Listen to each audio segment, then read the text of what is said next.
Welcome to the RotoWire Fantasy Football Super Bowl preview. So excited that those who are going to drop in today are going to have a great time because between today, which is Monday, beginning obviously at 5 Eastern, going a few hours, then coming back Tuesday, 11 a.m. Eastern, going another 4 hours, we will have 50 guests for you that you'll be able to hear all about the season, the Super Bowl. The main point is getting great people here, share the fun and excitement of Super Bowl week, and certainly we'll talk about takeaways from the season. Each analyst will give a little bit of talk about the Super Bowl. And of course, we'll do a little prop betting talk to give you some ideas there for those that want to get a little skin in the game, no matter what platform you like to play that on. But it's always a great part of Super Bowl Sunday. You know, at RotoWire, we got a lot of great things going on as we go into the offseason. But before I'll tell you this. If you want my 13 pages of Super Bowl notes, those are on my X at Jim Coventry NFL. You won't have to scroll down much. I have this show pinned to the top. It'll be beneath there, detailed breakdowns, narratives for each position, and all defenders, offensive players, keys to the game, betting advice. It's a fun read. I think you'll like it. 13 pages. It's a lot, but it's a good read. Anyway, I hope you enjoy that. And one more thing before we get into a little more of the meat and potatoes, we get Alfredo Brown in here, who's kicking off the show in a few minutes. Regardless of which fantasy sports you play, why leave your fantasy season a chance? RotoWire.com gives you the tools you need, like waiver wire advice, projections, customizable rankings. You don't need a credit card. Just go to this address. You go to RotoWire.com/pod, and you'll get free access to the site. Check it out. If you like us, join the team. If not, we're just glad you took a look. We have the best baseball coverage on the planet. I know a lot of people do play fantasy baseball. If you do, we are the one-stop shop. So, like I said, we're going to talk a lot of takeaways from the season. You're going to hear a lot of them from all the different guests we're going to have on these next 2 days. I think the one takeaway that I had from the season, it was a very, very weird injury season. Usually we have a train wreck at running back. We're just losing running backs right and left. And then wide receivers largely say a bit more healthy. And I know that, it's close, but still running backs are typically more injured. And this year, you not just had like older backs, but you had like older backs with some injury history, say relatively healthy. Aaron Jones played most of the games. James Conner almost made it to the finish line. Joe Mixon had that little injury earlier, missed about a month, but then he was fine. But at wide receiver, we just saw the injuries right and left. And it was incredible. And when I looked at the end of the season and the fantasy rankings at wide receiver and then the production, it really surprised me to see like there were some pretty decent fantasy seasons that got you in the top 10. Like Garrett Wilson at PPR was the wide receiver 9. And I'm thinking to myself, Garrett Wilson did not look like a wide receiver 9. As an NFL player, he's a superstar, but in a situation, it wasn't so good. We didn't have dominant games. So I think fantasy drafts, being the industry is often reactionary, I do think we're going to have an overvaluation of running backs next year because of the health that they had this year and maybe a loss of focus that's not the norm for the position. And then I think, well, obviously when you're going with that, well, something's got to give. So I do think we're going to see a little bit of a different approach at wide receiver. And I think when we go with statistical norms, I think the probability would say that we do go back to more of the running backs have a little difficult time staying healthier, running the wide receivers a little healthier. So I think if people do make that knee-jerk reaction, I think there can be advantages to be had by just kind of going with the approach that many did this year, whether you went hero running back and then took a bunch of receivers, receiver heavy. I still think ultimately that will be the place to go. There's just so many years of injury data. And again, the positions, they're not drastically different, but in a small sample size sport, it is something we definitely need to understand that it's almost like one game per season on average missed between running backs and wide receivers. So again, when there's a market inefficiency, take advantage of it. Hey, we're not quite at the top of the hour, but I think it's a great time to bring in our friend Alfredo Brown. Alfredo, is always good to have you back. I know you've been on multiple of these marathons before. You get to do the kickoff here. You find Alfredo A. Brown, and you know him from Football Guys, the Fantasy Football Show, and the Unbinged Pod. Alfredo, welcome aboard. And what's your big takeaway from this season? Oh man, Jim, first, thanks for having me, man. It's good to be back. I know these are quick, so I'm trying to drag this out and make as much as my time while I'm here. But We did the same episode for our show of what did we learn from the season, and it was mostly what we got wrong, right? Because I feel like you learn more from what you got wrong than what you got right, and if not, you don't try not to learn anything. Right? So much of what we got wrong was just putting so much emphasis on quarterbacks early in drafts and feeling like we had to get these certain guys, and then really, it just feels like fantasy football has kind of become a flat circle where all of the trends from 10 years ago come back around again next year. You were talking about it. A bunch of people are going to be drafting running backs early, and we're going to go right back into the late round quarterback strategy that people were doing just not too long ago. And I think it's a strategy that never really should have gone away because we have seen late round quarterbacks be very valuable throughout the years. I mean, obviously you've got your Lamar Jacksons and your Josh Allens every single year, but I mean, we're starting to get guys come in as rookies. Jaden Daniels, Baker Mayfield gets his resurgence. Sam Darnold has a crazy Darnold-sance. Bo Nix. I mean, there was guys. Bryce Young looked like a totally different player towards the end of the year. So, I mean, I think there's a lot of value to be had at the quarterback position where you don't need to pay up quite as much as you used to. And I think the gap between even quarterback 1 versus quarterback 4 or 5 is going to start to continue to get smaller with more and more rushing quarterbacks. So if that's the case and I'm not getting as big of an advantage, I'm willing to just draft quarterbacks late and really focus on my wide receivers and running backs as early as possible. You mentioned Baker Mayfield, Alfredo, and I was just like kind of studying his career. And he's a very odd fantasy player because his first year, he came in a couple games into the season. Freddie Kitchens was the coach, and it was magic. I mean, they took care of business. And then that second year with Freddie Kitchens, it was a disaster. But then we look back, Mayfield bounced back. And then his last year in Cleveland, he had major injuries to both shoulders. And he had that bad season. And then so they let him go. And then he cast around between the Rams and the Panthers, partial seasons. But since then, 2 seasons with the Bucs, and I know he's had weapons and I know he's had coaches. He looks like a really good quarterback. So what do you think it is? Do you think he was always a good quarterback, but the injuries and the one Freddie Kitchens years like took that away? Because he's really had 4 really good seasons in his career. What are your thoughts? It's going to sound like such a cop-out answer when I say it, but fit matters and scheme matters. And I mean, even beyond that, let's go into the most intangible thing that we can't quantify when we look at a team or a player. It's their confidence level. And especially at the quarterback spot, it's probably the most mental position in all of sport where you're just constantly thinking, processing, and this guy had the weight of the world on his shoulders every single time he took a snap. And he already kind of had a little bit of the problem in college where he'd get the happy feet and he was always worried about taking the sack. And then the more that started to happen in Cleveland, the more it then started to happen in Carolina. And then you got him hopping off a plane and playing a game for the Rams in Los Angeles. Like there were just so many things, one right after the other. He became more of like a TV show or reality show for us to watch. And he finally found some stability. I think it's been great to see him have this success in Tampa. I think he's always been a good player, maybe not a great player, but a good player. And I think he has found his level of comfort. You've got Mike Evans there. You've got an offense that you can thrive in, an offensive line that is doing a good enough job to block for him. And honestly, that's what it is for a lot of these quarterbacks, man. It's just find that mental comfort that you can just keep going out and play your game every single week. And then a real quick one to add on that. What are your percentages that you think Chris Godwin returns at a free agent deal back to Tampa? I'd probably put it high just because he's an older player with an injury. I don't know that anyone's going to give him a big contract. So I think you end up getting that hometown discount and he comes right back to Tampa. I don't know that he's necessarily going to be the same player, but I think it's probably like an 80% chance that he's right back there in Tampa and it goes right back into his slot role. They let Jalen McMillan play on the outside and Mike Evans on the other side and just run it back. Yeah. It'd be fun to watch. All right. So obviously Super Bowl week. Oh, by the way, when you were talking about your initial thoughts, I was thinking you just boosted JJ Zachariason's stock way up. You mentioned quarterback a couple times. It's coming back. It's coming back. I love that one. But anyway, Super Bowl, Alfredo. So what are your initial thoughts about how this game shakes out and who wins it?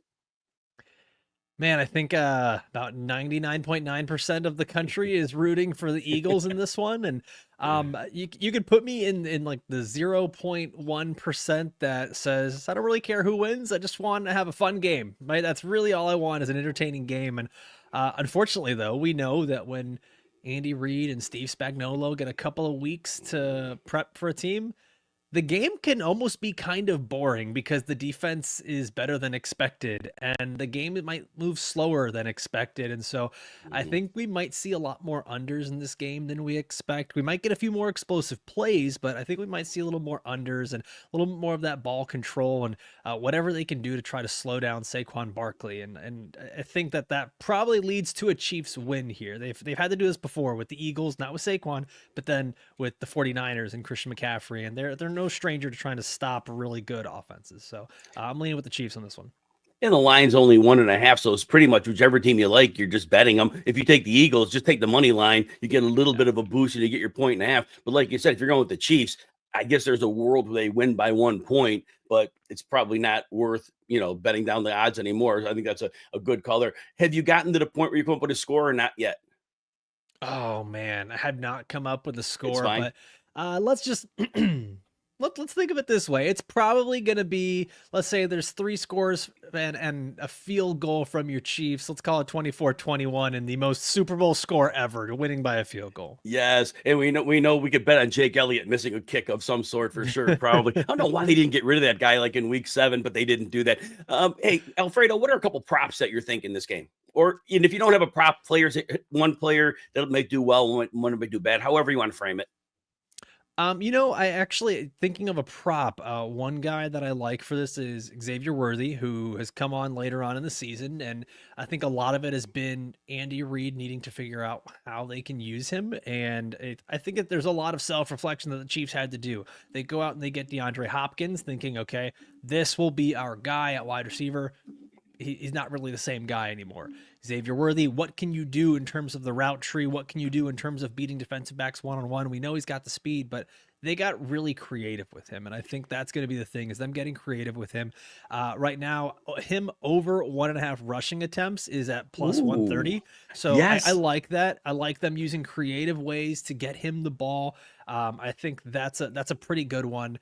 And oh man, I'm trying to think of another one. You know what? Yeah, AJ Brown. AJ Brown over 69.5 receiving yards. It's a pretty low line for him, especially considering that when you get into this passing game, man, Jalen Hurts.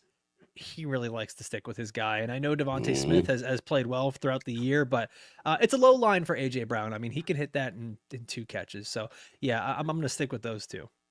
So, Alfredo, what do you have cooking in the offseason? Where can people find what you'll have going on as well? Well, we got a bunch of great stuff going on over at Football Guys. We've got our 3 different shows.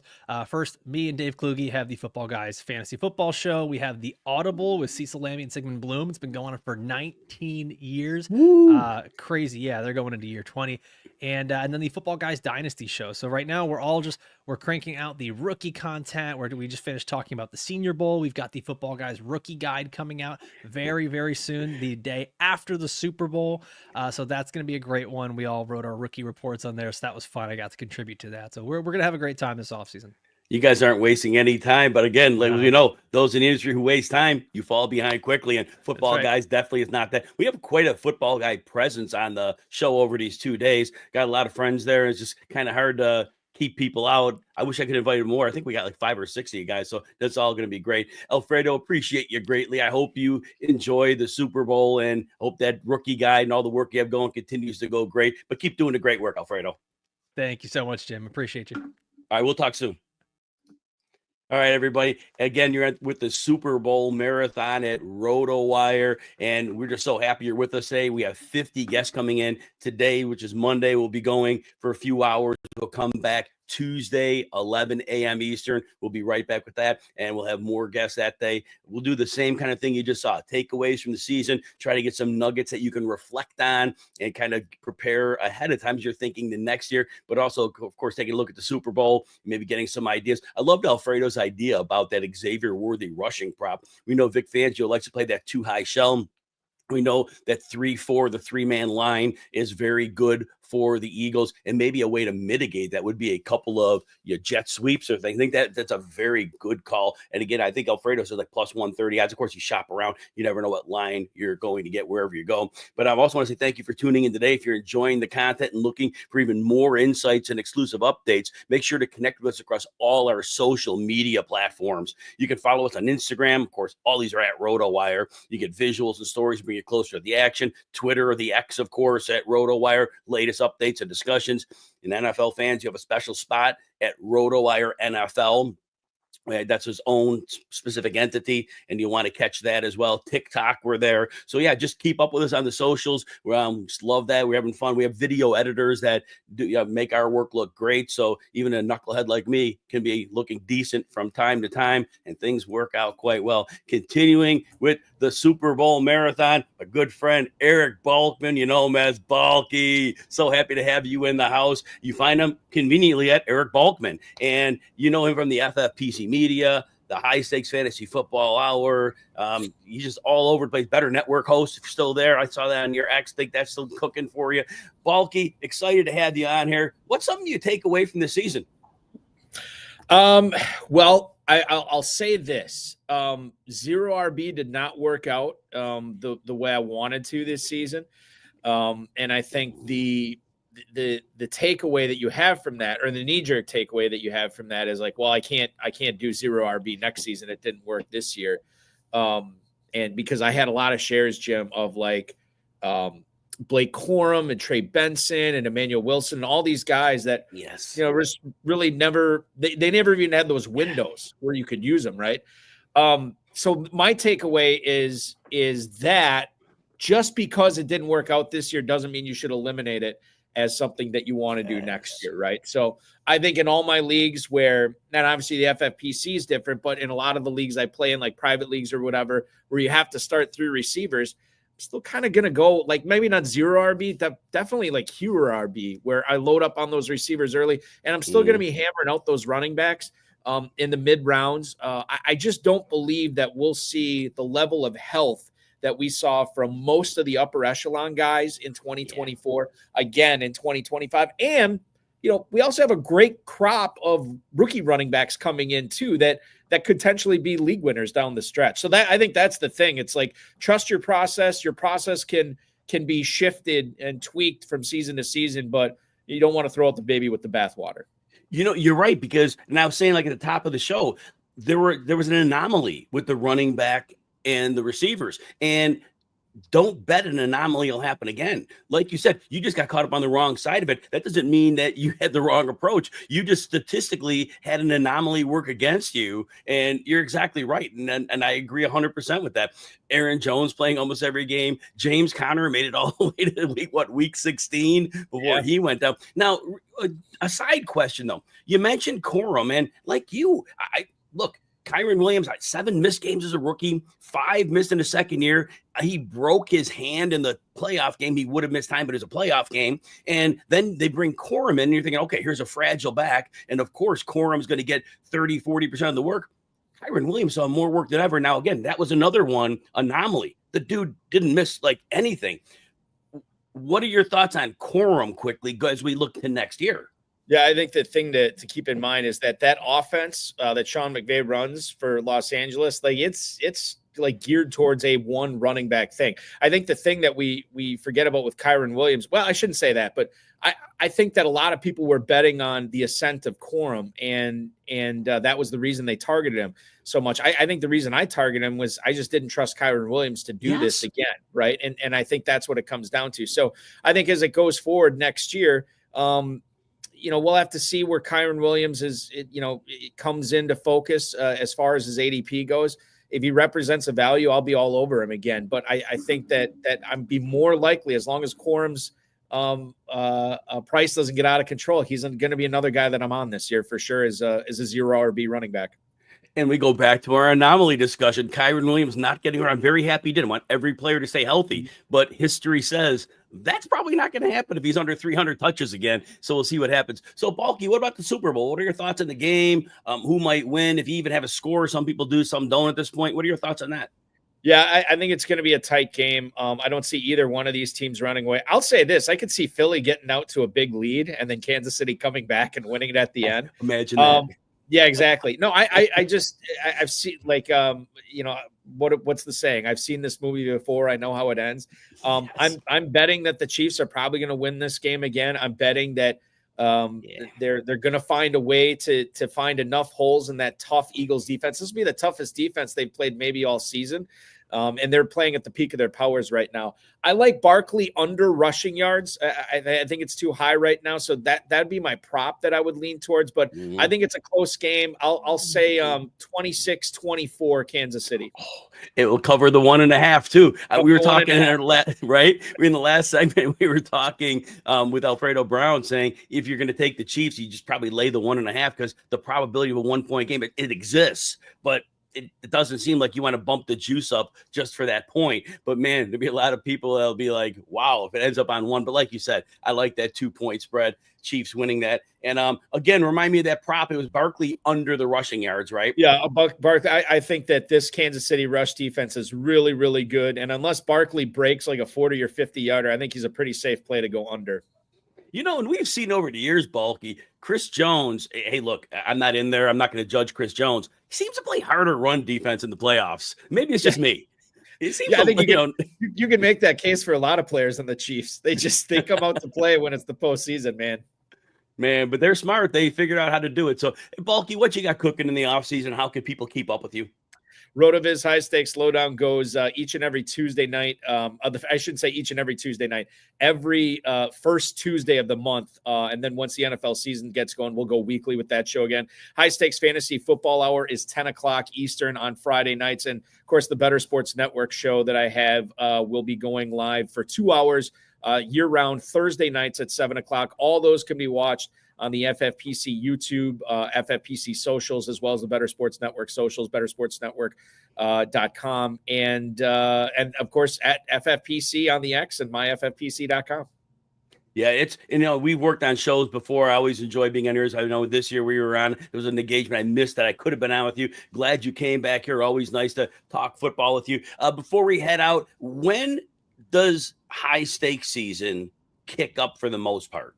We just launched our Big Gorilla competition, which is our mid-stakes contest, $350 buy-in, $1 million grand prize. You want to get on that right now because we sort of have a tournament within the tournament called the Early Rampage. You can check it out at myffpc.com. Those drafts started on Sunday. We've had our Never Too Early Best Ball tournament for going about 2 weeks right now. And then our main event will start up probably in later in the spring too. So we'll be in full force here shortly. Yeah, I purposely asked that question because some people are tuning into the show. Some might not be aware, and some might be breaking into high stakes. Think, okay, we got to mark our calendars for July or August. Not so much. You want to get in it, you can get in right now. It seems to start earlier and earlier every year. And definitely whatever you want to play, whatever your price point is, chances are right now, February 3rd, we have something for you. Hey, as long as we're not starting 2025 seasons in like in December, we're all right. When we're doing that, our level of sicko might be a little bit too much for that. Right. Bulky, always a pleasure to talk with you. Enjoy the Super Bowl, and I know we'll talk soon. Thanks, Jim. Take care.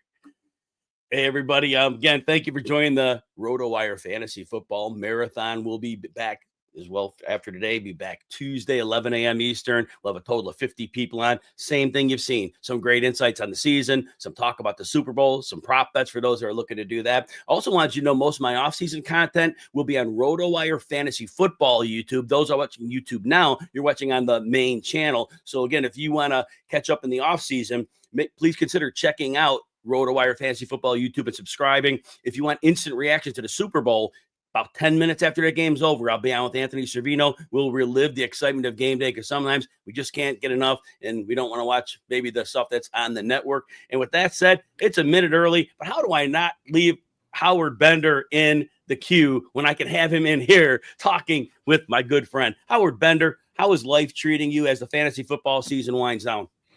Not too shabby there, Jim Coventry. Not too shabby. Thanks so much for the invite, man. I love getting to sit and, hang with you here, chop it up about a little football. Big game here. Lots of fun. Man, and so Howard, the whole season that just finished, what is a takeaway that you bring from that season? It's the same takeaway I kind of warn everybody about as the season comes to a close, because, all the mock drafts are already starting up and everybody's getting all amped up.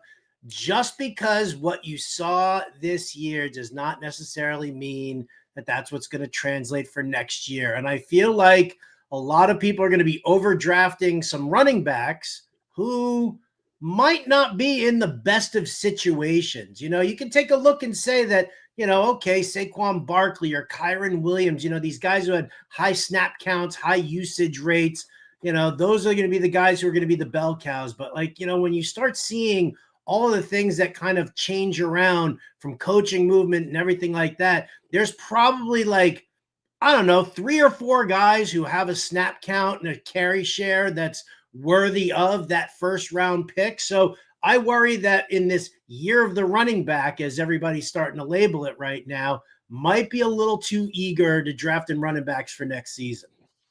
So you're saying the fantasy football market is reactionary, are you? I know, right? It's a hot take there that nobody really has.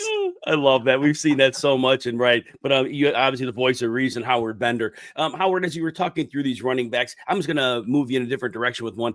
Derrick Henry, he has defied time. He broke his foot in 2021 when he missed 8 games. And in that season, he still had 250 carries. He had a season and half a season, but he hasn't missed time and he hasn't slowed down. And the Ravens, I think they figured out as the season went on, a little more Patrick Card on the field to block, a little more Lamar in the shotgun to make defenses honest. Can Henry keep this train going as he should be 31, I think, next year? What are you thinking?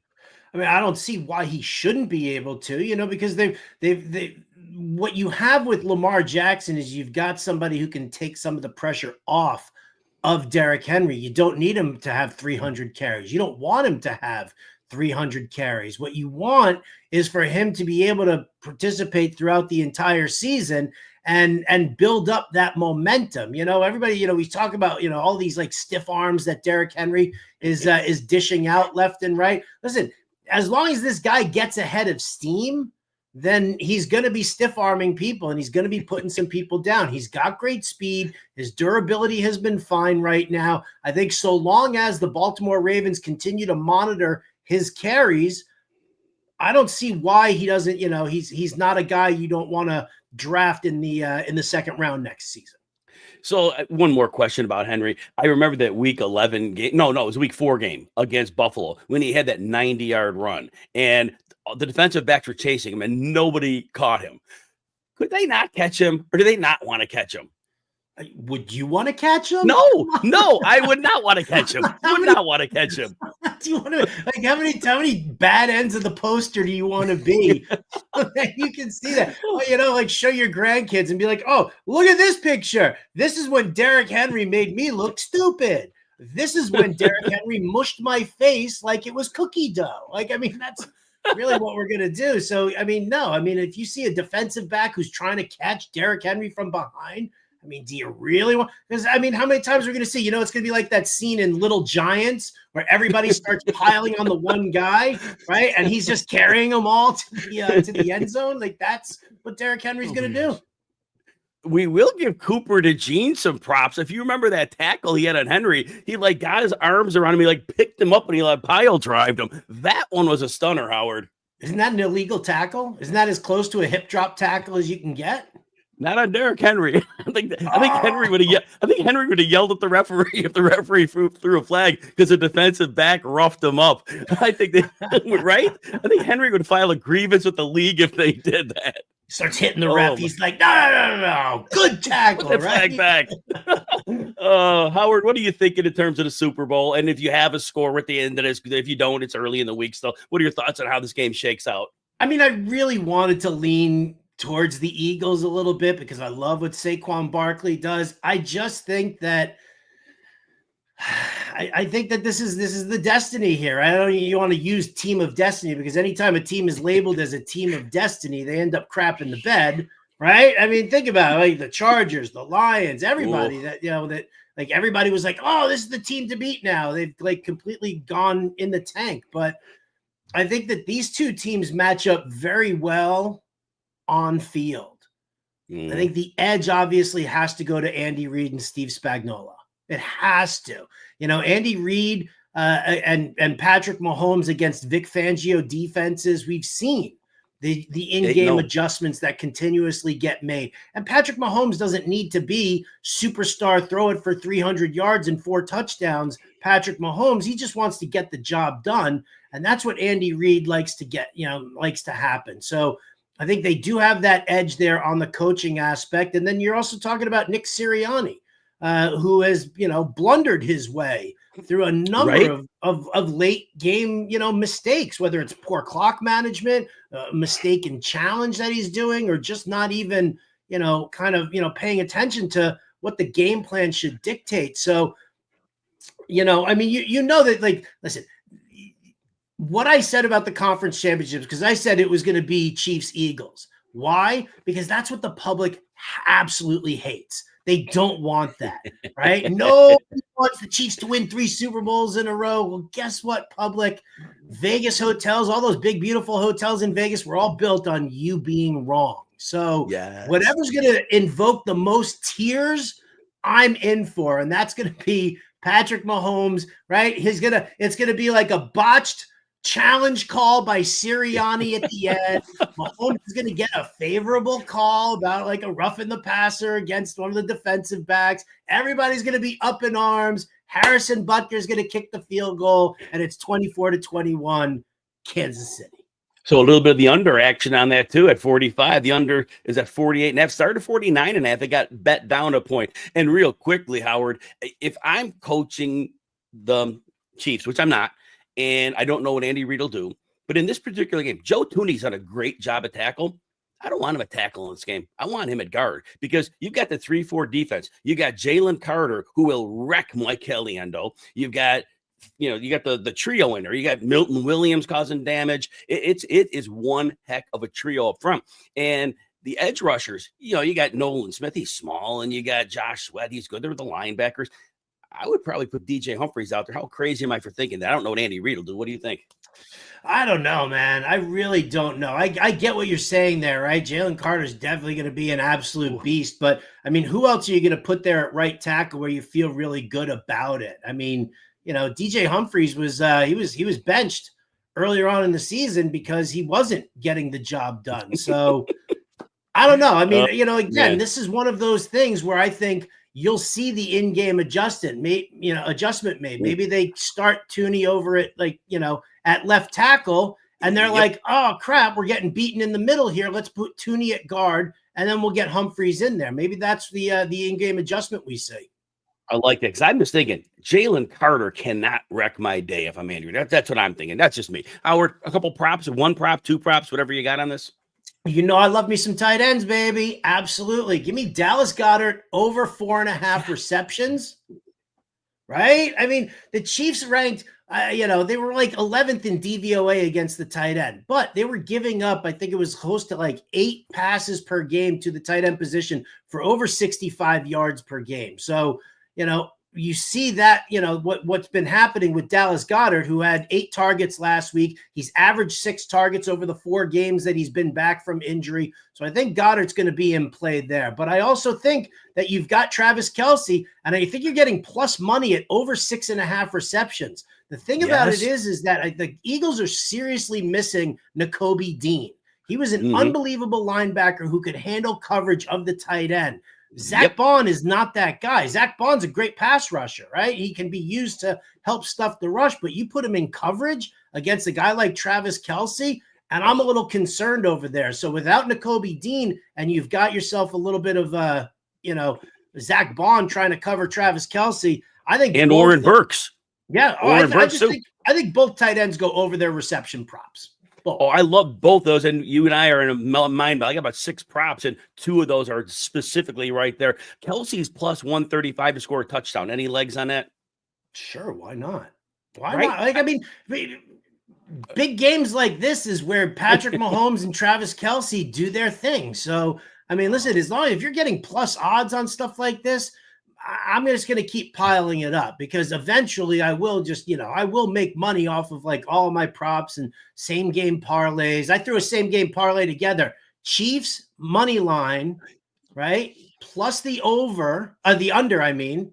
Chiefs money line plus the under, plus a Saquon Barkley anytime touchdown at minus 200. And I got plus 650 at BetMGM on that same game parlay. Lovely. Howard, crushing it again. Howard, remind people what you got cooking and where they can find you. Oh, I got a little pasta and meat sauce going on the stove right now. I'm feeling real good. Garlic bread with that? What's that? Any garlic bread with that? Of course. Yes. Jim. Remind the 3 people on the planet, who don't know you. 3 people on the planet don't know you. Remind them. FantasyAlarm.com is the site where you can find me. I will have like a full betting guide of Super Bowl 59 with bets, game props, player props. I even throw in a couple of novelty ones there. It's going to be a running blog from now through the big game, so you're going to be able to check back and see what other bets I'm adding on there. And then just come listen to me. Fantasy Alarm show on SiriusXM Fantasy Sports Radio, Channel 87, 6 to 8 p.m. Eastern, Monday through Friday. Me, the GM Jim Bowden, Andrew Cooper, they're all over it, baby.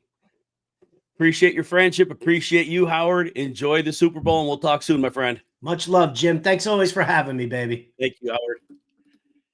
And with that, we'll bring in George Reed. George Reed, it's been a long season, a fun season, as they all are. I see you got that Dolphins gear on there. Hopefully next year we get things a little bit better out there. It's a rough season for them. Yeah, hopefully. I'm optimistic that things will go around. But George, as we start thinking out, remember, George, you could get him. He's the Toilets of Title show. I was on that show a year ago. I enjoyed that. You got H Point Sports. And if you're on the exit at George Reed FF, could catch him there as well. George, as you finish out the season, what's a takeaway that you came up with? Well, the first takeaway is right after we're done, I'm going over to Howard's for dinner. I mean, that's the first takeaway. We're going to get some pasta, some garlic bread. Hopefully, he's got some meatballs going, and we're just going to have a great feast. Howard, appreciate the invite.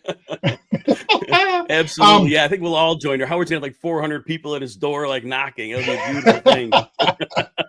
So my one takeaway from this season is I'm still not drafting tight ends early. If you look at the tight ends this season.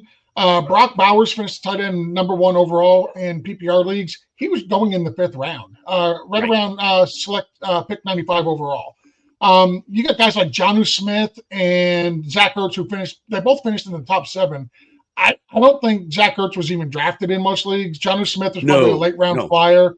And then you look at the opportunity cost with those guys versus what you got from your stalwarts, your Travis Kelce's, your George Kittle, your Dalton Kincaid, who, by the way, wow, bad season. Mark Andrews, Mark Andrews crushed my Scott Fishbowl team. I drafted him first round, was hoping, to get off to a hot start with him. And, man, the first 6 weeks, I legitimately was like, I can't even trust starting this guy anymore. Yeah. But you still roll him out there because, you spend so much draft capital on him, you just can't bench the guy. So my biggest takeaway is tight ends.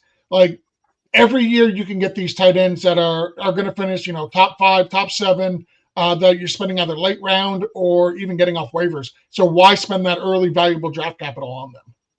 Yeah, if I don't go really, really late, I'll be back in a Jake Ferguson if Dak Prescott's back healthy. Because to me, that's really all it was. It was no Dak Prescott because we know he loves the tight end. And so you're right. We can wait on tight ends, and that has been the way to go. I've been on the same train with you with that, and I think there's no reason to deviate from it. Laporta was that number 1 pick. He had a great finish to the season, but the targets, not sustainable. So no, I definitely love that call. So George, as we prepare for the Super Bowl, why don't you talk about what you think you'll see in the game? If you have a score, fine, or otherwise just pick a winner. What are your thoughts on Super Bowl 59, Chiefs, Eagles? So as a Dolphin fan who grew up in New England, let me just say I actually have come to enjoy dynasties. I think they're very special. You see it with the old Chicago Bulls. They would 3P in a couple of times. You got the Lakers, all the history behind the Lakers and Celtics. I like dynasties. I like, teams that are continually, top tier, upper echelon. And that's what we got in the Super Bowl. One is legitimately going for a dynasty in the Chiefs. And then you got the Eagles, who are consistently one of the better teams in the NFL. I want to see the Chiefs 3P. It hasn't been done in the NFL. I want to see greatness. Yes. Patrick Mahomes is greatness. That's what I want to see. for a score, I'm going to go a little bit over on Vegas predictions. I'm going to go 31-21 Kansas City. I'm in the same boat. I'm 30-24 in a game. I know a lot of our guests have gone with the under on that, and I think that's a popular take. It started at 49.5. It's down to 48.5. So early money was going on the under. I'm kind of with you on this. Both teams have the ability to generate points in different ways. Either way, they can figure out ways to move it fast if they have to catch up points. And it always seems like in the fourth quarter of these games, you get a whirlwind of points you didn't see coming because there becomes maybe a desperation stage in those games. So yeah, I'm with you on the over. Again, not many people are. Those who are listening, you're going to get a lot of really both sides. The overwhelming choice has been the Chiefs from people who have been on today.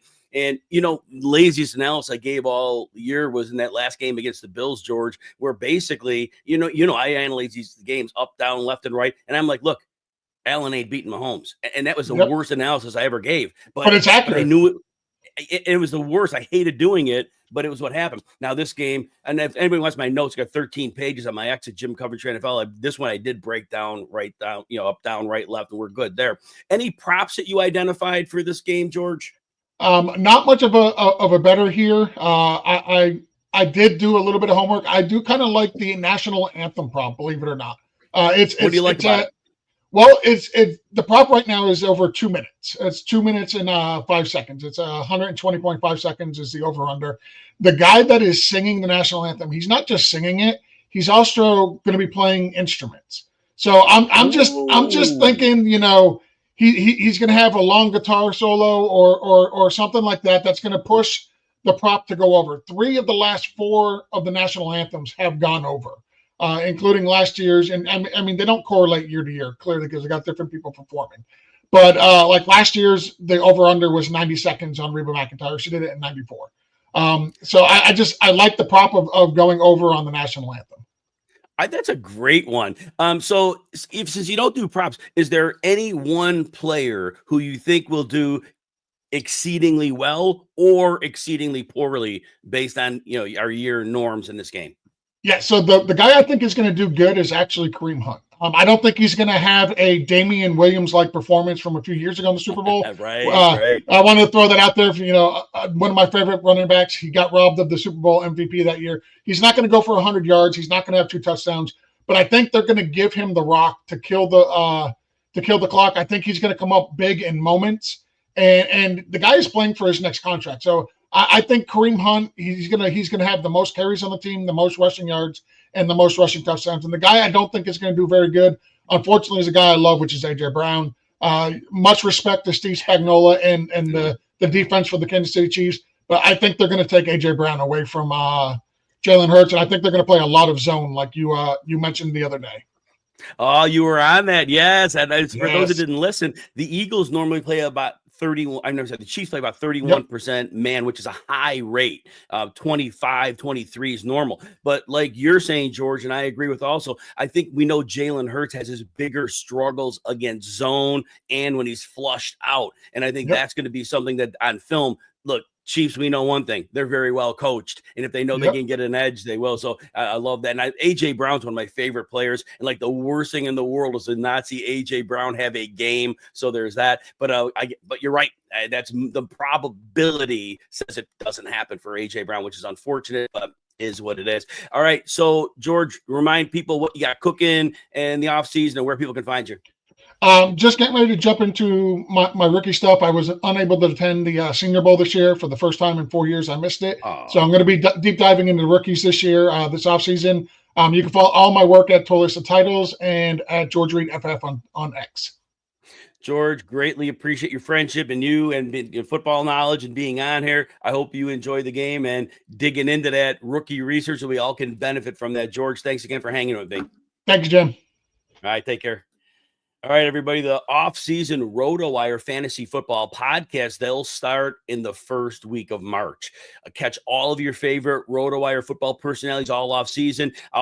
If it goes as last year, which the schedule hasn't been out yet, I would technically be back on Mondays. We'll find out how that shakes out with Anthony Servino. But again, if you're looking for that, you can subscribe to the RotoWire Fantasy Football Podcast on your favorite podcast platform. And remember, if you're looking for an edge in your fantasy league, whether it's baseball, basketball, I contend we have the best baseball coverage on the planet.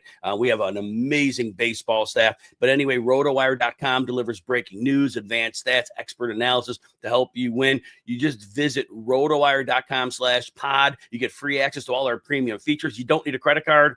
Again, RotoWire.com/pod. You get free access a couple days. And then if you like it, join the team. If not, when paywall goes right back up and you are where you were, but no credit card needed.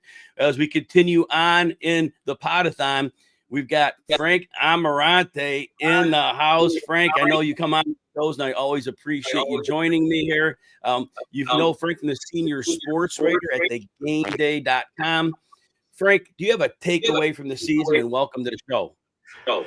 First of all, always talking football with you. You're one of my favorites to talk to. But one of my takeaways fantasy football season is just I know some are saying it was the year of the running back now receivers at a discount in 25 drafts, but I don't know. I think this is a trend that will stay for another. Where running backs are the way to go if you're debating between a running back and a wide receiver, unless of course it's like the elite receivers like Justin, Jamar Chase, and so on. Teams are just running the ball off in the red zone, especially. Look at the passing touchdown totals. Thinking about which teams actually pass heavy in the red zone, other than the Bengals and Bucks. Really, who else? They're just pounding the rock. I mean, look at James Cook. He had 18 touchdowns. It's just that zero strategies are not ways that I want to go for 2025. I want to get at least one early on, and that's my takeaway. I think it's cool. I think it's going to this year, and I think we still will get some solid prices, especially on veteran running back from those who can continue to express caution towards them. But really, I mean, it's just the way that with more 2-high coverages, more dinking and dunking, more running the football. Right. Now, Frank, I think your volume might be on your computer. You might have a headphone in. So try to turn it down while you're talking where I'm, because I'm bouncing in. I think, and I might be wrong. So as you're talking, I'm gonna speak for a moment and get you queued up with that, and because you're getting a little bounce back, but we'll be fine. And so as we're going through this again, welcome to the RotoWire Super Bowl Marathon. We've got guests all the way the next couple of hours. We are going to be back on Tuesday, 11 a.m. Eastern. We'll have 50 total people on the show, and again, we have great guests like Frank Amarante, and you find Frank at F Amarante, and there's something on the end of that. Help me on the letters? Where's TFJ? TFJ on the end, and he's the senior sports writer at thegameday.com. Frank, what are your thoughts on the Super Bowl? My thoughts on the Super Bowl, I sound okay, by the way. We're good now? It's a little better, yeah. Thank you. Okay, sorry about that. So yeah, throughout the playoff, Chiefs the last couple of years have continuously gone against them, and you know what? I'm done with this. I mean, they just find ways to win. Eagles, of course, have the more well-rounded roster, young defense, elite off line, obviously Saquon Barkley, but the Chiefs' advantage at quarterback and coach, just gonna learn my lesson and stop going against the Chiefs until they show some cracks in armor. So I think it'll be a really close game, but I think the Chiefs will find a way to get done probably by a line of field goal. I mean, think about the history of this thing, that we could see a three-peat here. And I know a lot of people are tired of the Chiefs. People get tired of winners a lot of the time. But to think in the Super Bowl era that it hasn't been done, and obviously the first 30 years or maybe 20 there was no salary cap, and it could have been done much more easily. But this has been the salary cap era, and we got Patrick Mahomes playing on. It was a very well-designed contract, but the fact that this team has gone through like different iterations. We had the beginning of the Tyreek Hill years when it was speeds and bombs away. Now we've gone into a completely different Chiefs team. What are your thoughts on the growth or the change of the Chiefs over this time? Yeah, it's so interesting to see their evolution. You mentioned from an explosive to just playing ball control and just finding ways to win, leaning on their defense. And I saw one of the Bills players say in that AFC championship that showed things on tape that during the season. So they're hiding, what they're saving sort of best cards for when it matters most. I find really interesting, in which, hey, I've been guilty of it too. Like, oh, what's wrong with the Chiefs? Oh, they're over a record. I'm starting to I think I'm starting to really, come to that. They're just they're not showing all their cards until the playoffs, and you can't overreact to what they do in the regular seasons. The fact they have that luxury, how many other teams could actually like hold stuff off and save it for later? A, you're not going to get there later, most teams. And B, if you hold it back, it's probably going to cost you. But the Chiefs have phenomenal coaching. They have the right players in the right positions, the key positions. So it's just incredible to see that they're able to do that. And it's almost like Deion Sanders back in the day. Deion Sanders would let a receiver run by him to make him look open. The quarterback would throw it. He'd go, oh, no, you're not complete. I'm going to get the ball. He would just close that gap. And that's basically what the Chiefs are doing to you with their coaching. Frank, do you either have props or specific players that you think will do poorly or well in this game? Yeah, I have a player prop. I wrote this up at thegameday.com. You can check it out. Our props article for Super Bowl. Jalen Hurts over attempts. Now I wrote this last week. It was at 20.5. It's now 27.5. I still like it here, and it's really just because Chiefs are allowing 33 pass attempts per game this season. If you look at the game log of opposing quarterbacks, only one quarterback who started and finished game under this number. That was Justin Herbert and 27. And remember, those were extremely run heavy. That was early in the season that it happened. The only other one was Jameis Winston, but he got benched in the fourth for Dorian Thompson. So the point is the reason that this happened is, one, the Chiefs are better at defending them, and all of the Chiefs games tend to be close. Don't get blown out. They don't really blow opposing teams out. And you look at what the likely game script of this Chiefs-Eagles game will be. Really close, probably come down to the wire. Hurry up situations as the Eagles try to maybe get a field to tie it, maybe get a field goal to win. Time getting on the clock, and it's a low bar. 1.5 pass attempts is really at all. I know Jalen Hurts. You look at, if you went in his recent game log, of course he's been going up. But those are games that the Eagles control. I think they're going to just totally control tempo, control the game, and be up 7 or more points. I think this will be close throughout. I think Jalen Hurts can actually get to 30 pass attempts. So this feels like, not as popular of a prop because people gravitate towards yards and things like downs. But this pass attempts prop for Jalen Hurts over 27.5. It's good to me. I'm with you on that because you like the over. I like over receptions on people. I like that more than yardage a lot of the times. I mean, I'm like Xavier Worthy over receptions and Dallas Goedert over and Kelsey over receptions. The yardage is always dicey, but the attempts, if you figure out that's the way the game's going to flow, I think that's almost, you get yourself a percent or two of probability flipping your advantage. I think that's a sharp call as always, Frank. Frank, remind people where they can find you and what you've got going on. Yeah, so you can find me at thegameday.com. We got all kinds of soul content going on there. Ready for baseball season if you're into fantasy ball, and I post my bets on Twitter, Amarante TFJ. It should be a good game. I'm getting sick of the Chiefs, but like you said, maybe we should be appreciating this greatness. I'm coming around too. I've constantly been vocal ripping on. Sometimes the Chiefs get favorable calls, but we gotta also appreciate greatness and potential three-peat.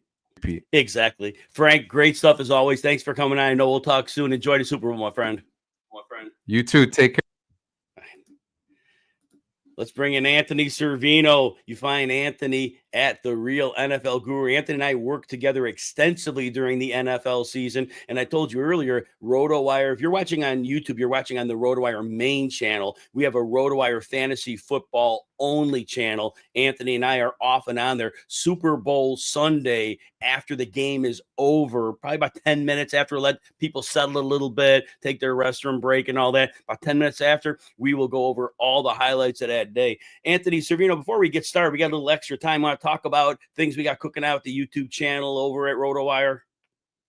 Yeah, you broke up a little bit there, Jim. Oh, so it's me. I would say tell a little bit about the RotoWire YouTube fantasy football channel that we've been working on throughout the season. Yeah, this RotoWire channel, we launched it, I think I would say like 8 months ago. We're just under 3,000 subs. So if you have not subscribed, go to YouTube, search RotoWire Fantasy Football. The fantasy football part is how you differentiate the main channel of all the other sports and our fantasy football channel. Subscribe. You'll see all sorts of live streams, shorts form videos. I worked on early rankings. Next is some positional early breakouts. While Jim is holding down the fort here, I'm behind the scenes getting these videos taken care of. So go check them out. RotoWire Fantasy Football YouTube channel. Make sure you subscribe. Yeah, we get a number of people on the channel, but Anthony and I, we were frequently on there. So if you enjoy our stuff, we'd love to have you over there. I think we're like 13 subscribers short of our goal. Please help us. We would love it if you helped us. Great All right, to get that before the Super Bowl or, when the season officially ends. Right, because that was our goal, having that 3,000 by the end of the season. We've got like 5 days. We need 13 people. So let's do it. Anthony, anyway, welcome aboard here. Anthony's with RotoWire. If you haven't figured that out, because I didn't say that already. Again, he's been doing great work with the site throughout this year, and his role is growing and growing. So we're excited about that. Anthony, as we have many reaction show that you and I do throughout the year, what's a takeaway that you had when all was said and done with the 2024 season? So I'm going to, and Frank took a little bit of mine, so I'm going to pivot here to the tight end position. And year after year, we're waiting for the changing of the guard. And I think the changing of the guard at the tight end position finally happened. Kelsey's good. Tight end 5 in PPR, but that's not the elite Travis Kelce. He is certainly taking a little bit of a step back, winding it down. Even Mark Andrews, slow start, finish strong, still the tight end 6 on here. Meanwhile, there are 2 names that I feel like we are going to see year in and year out for a very long time. Obviously, Brock Bowers, and the other one is Trey McBride. So in fantasy, I feel like those are going to be the 2 names who are going to be coming off the board more often than not. As a top 2 or 3 picks is Bowers and McBride. And, honestly, Bowers was the tight end one. We're not going to argue that. McBride missed the game. They were not far off. There was very little difference between the 2. And if you're in a draft, and now I know you only have 1 pick per round, but if you're telling me McBride's going to go in the latter half of the second round, where Bowers may be a 1-2 turn guy, would you have a preference based on draft position? Which one would be more valuable based on that? Or would Bowers be better early? Or would you rather take the little bit of a discount if you had a late second round pick? I would take the one that falls, because there could be, because we know, how fantasy football universe is. There's bias one way or another. So we could be in a draft and Bowers might be the one who falls and McBride's taking out the turn. I will take whichever one of these 2 guys falls. And I know that we could see the ascension of Marvin Harrison Jr., but it really seems like Kyler Murray loves to focus on the tight end position, even dating back to when Zach Ertz was there. Ertz was highly targeted. Now we are seeing it at a much higher rate now with McBride, but I'm fine with either one. I still would love to see some offensive stability at the quarterback position for Bowers, but he has already proven that he's more or less, I guess, 1 year quarterback proof. That leads me to one more question about the McBride-Bowers debate. I know Marvin Harrison did not have a great season, but he was still commanding like alpha-level targets much at a time. Whereas with the Raiders, it was Jacoby Myers. He was not commanding alpha-level targets. So knowing McBride almost matched Bowers, seeing like secondary targets, it was a ton. He had a ton of targets, but he was still a secondary guy. If the Raiders were to bring in, and I know Adams played 4 or 5 games before he was traded away, if the Raiders brought in an alpha type receiver, which they may or may not, would that change the math between Bowers and McBride? I don't know. I'd have to see it first instead of just jumping right in. Okay, they bring in a wide receiver. I'm going to discount Brock Bowers, because we've seen, and I'll bring up the Kelce comp. We've seen Kelce and Tyreek Hill, Kelce and Rashee Rice coexist together. So, and especially with the Raiders, like their defense is still a work in progress. The Cardinals, their defense is a work in progress. They're going to have to throw the football. One more thing, I want to give you a shout out early in the season, and I thought you were a million miles off on this call, and you hit it dead on. You were all over Zach Ertz, and I'm thinking the dude couldn't run 3 years ago. Then he got an ACL, and he could run even less. He had like a 5th percentile yards after catch, and then he's ACL. He was 1st percentile. You called it. He had a massive season, and you were getting him outside the top 20 tight ends. Great call on that. Any words on Zach Ertz this year? I mean, he was what I thought he was going to be. and he was a catch and fall guy. He had a little bit of a higher ADOT because of the Cliff Kingsbury offense. But like, I am very big on what I read. Sometimes it works what the coach speak and what beat writers say, and sometimes I'm wrong. And the key was when Zach Ertz, I forgot the report, he said, I literally went to Washington to be with Cliff Kingsbury. Then you dig a little bit deeper and you see the history with these two. All right, this guy's going to be involved. And a lot of people are like, oh, they drafted Cino, and Ertz is going to be, he's going to be hurt by week 10, week 8. You know, even if he was, there was still good value getting him at pick 18. Even if he only lasted 10 games, there was still a lot of value to be had. Anthony, now to the Super Bowl. What are your thoughts on the game? I mean, you know where I'm going to go here. Until somebody knocks the king out of the castle, I'm going to go with the Kansas City Chiefs. And I was on this last year, even though the Chiefs, they were the inferior team going through the AFC. And even on paper, you can make a case that they might be the inferior team talent-wise going up against Philly. But the difference is Andy Reid and Patrick Mahomes.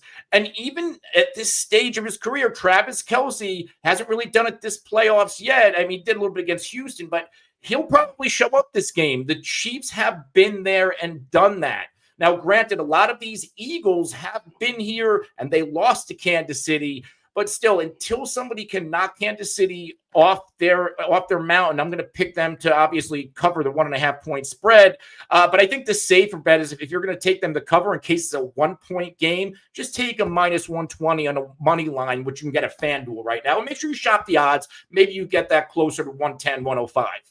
Now, Anthony and I talk prop bets all year, and Anthony's like, he's like the touchdown guru. It should be the touchdown gurus of the real NFL guru because he does great on those. I'm more like the receptions guy and this and that. And now watch, you're going to throw me off and go with something different. What's up? Yes. So what are some touchdown props you like here? So my two favorite ones, and I dug a little deeper. The obvious one, Jalen Hurts. His anytime touchdowns only minus 115. And again, shop your number around. I'm using FanDuel. That's one in front of me right now. 110 in DraftKings. He's going to get the opportunity, right? There's going to be tush-push opportunities. So I feel like that's a no-brainer to run that one straight. And then the other one is Kareem Hunt. And I think what people aren't realizing, because he started out when he came back to Kansas City, he was hot. Then he fell off. He was on a long touchdown drought. But in the past 4 games, week 16, 17, he didn't play in week 18. And then the 2 playoff games, he has scored a touchdown in every single game. On top of that, if you want to go a little bit juicier, he has scored the first touchdown in both playoff games. So I would run Hurts and Kareem Hunt straight. And I would also run the first touchdown score, or there's also some books have first team touchdown score, just in case Philly scores first. You could take Hunt as the first Kansas City touchdown score.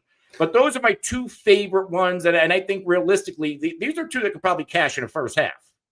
I love that. And unlike the Eagles early in the year that could never score in the first half, they've been scoring early in games. So I like how you said you could get a first like team touchdown. Yeah. There's a little bit of merit to that. And so outside of that, Anthony, I know why don't you remind people like where we'll be, especially Sunday night after the game, remind people where we can find some of our work. Yeah, you know, all of our work, obviously, at RotoWire.com, primarily RotoWire Fantasy Football YouTube channel. We'll be doing the instant Super Bowl reaction. And it's the NFL. The offseason never sleeps. We'll be pumping out content all offseason long on all of, RotoWire's social network channels, whether it's, Twitter, X, obviously YouTube. So make sure to subscribe if you haven't. YouTube.com, search out RotoWire Fantasy Football in the search bar. You'll see that channel pop up. Again, we need 13 by the Super Bowl. You're listening. I'm sure there's 13 people listening right now. Just help us out. Thanks. And Anthony, you find him on the X at the Real NFL Guru. Definitely make sure you give him a follow. Anthony Servino, always enjoy working with you. I know We'll talk sooner, but I definitely will see you for the reaction show, and I'll catch you next time. See you guys later. All right. And now we bring in Jeff Erickson, and he's at Jeff_Erickson on the X, as you know. Jeff Erickson, the senior editor, host of RotoWire Fantasy Sports Today. Obviously, everybody knows Jeff Erickson. Jeff, before we talk some football, though, I keep touting that RotoWire has the best baseball coverage on the planet. I shout that from the mountaintops. And a lot of people who are watching now might be getting into baseball season. Do you want to tell people about what they could expect if they go to get that free trial at rotowire.com/pod with no credit card needed, what they might expect to see from our baseball team? Yeah, absolutely. All of our projections, our rankings, our dollar values, our outlooks are up on the site. Our draft kit is there, and we've got sleepers for you. We've got strategy articles, got Todd Zola's Z files, Jason Collette's collect calls, you name it, we got it. We've got all sorts of, and we're going to be adding all throughout, baseball draft season. Obviously, during spring training, things happen. Players break. We'll adjust accordingly. Some players are still getting signed, like Jack Flaherty last night. Plus, Jim, we launched the full season for the RotoWire MLB podcast beginning this week. I broadcasted last night with Vlad Sedler, special guest subbing in for Scott Genstead, who will be getting back soon. Fred Zinke and I are going tomorrow night. We've got James Anderson, who's been going all off season long. Updated prospect and dynasty rankings are up on the site as well. Check it all out, rotowire.com/pod. Man, you guys literally have like the Braves rotation of the 90s. It's a pretty impressive product you got over there. Yes. Little Greg Maddux in there. Anyway, Jeff, we're here for football, but I definitely want everybody to know how great our baseball product was. So thank you for helping me out with that. So, Jeff, as we finish this 2024 season, what's something you take away from it? I think we make a mistake sometimes of chasing what happened the previous year when we look at the next year. Like this was the year of the running back. All the top running backs pretty much stayed healthy. Saquon stayed healthy. Derrick Henry stayed healthy. It really worked out, except for maybe, except for the big one, Christian McCaffrey, obviously. And, the rug getting pulled out from under us was really bad on that one.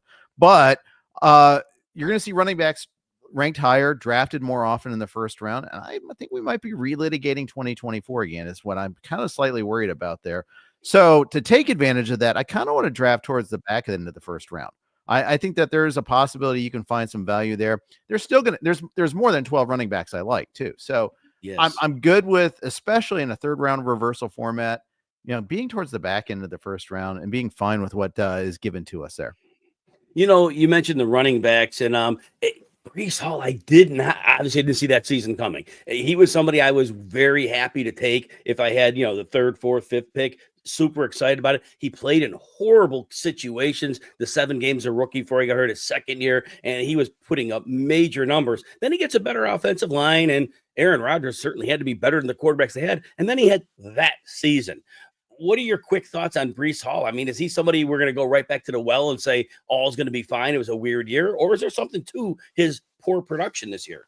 I get the feeling that Rodgers wasn't the biggest Breece Hall guy. I think that might have been part of it, but also Rodgers was not better than the quarterback, not until the end of the season. Now Rodgers was playing hurt. I think that kind of got revealed, and as the season progressed, and you saw a better version of Rodgers for the most part, outside of the Buffalo game, but for the most part, towards the end of the season, he was a better player, and you saw a more functional offense. You saw Breece Hall be more functional as a result of that too. So I think there's a little yin and yang there. And there's still a lot to be said. We got a new coaching staff. We have a new GM. We don't know if Rodgers is going to stick around. I think that, I don't know who's going to be the quarterback for the Jets. So all those things kind of, play out there. I will probably find myself taking some chances on Hall unless we find out that okay, he was hurt and he might still be, or something of that nature. I don't think his skills have diminished. So I think I probably will take a chance or two on him.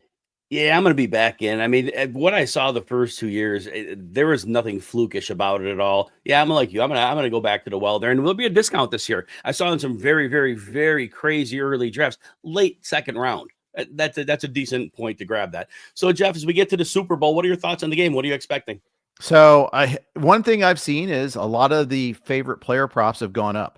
A good reminder with the Super Bowl, with a standalone game. If you like overs, get them in early. Like Dallas Goedert, you and Frank were talking about him. That's on Monday last week. I hosted a show on VSiN. We gave out Dallas Goedert at 47.5 receiving yards.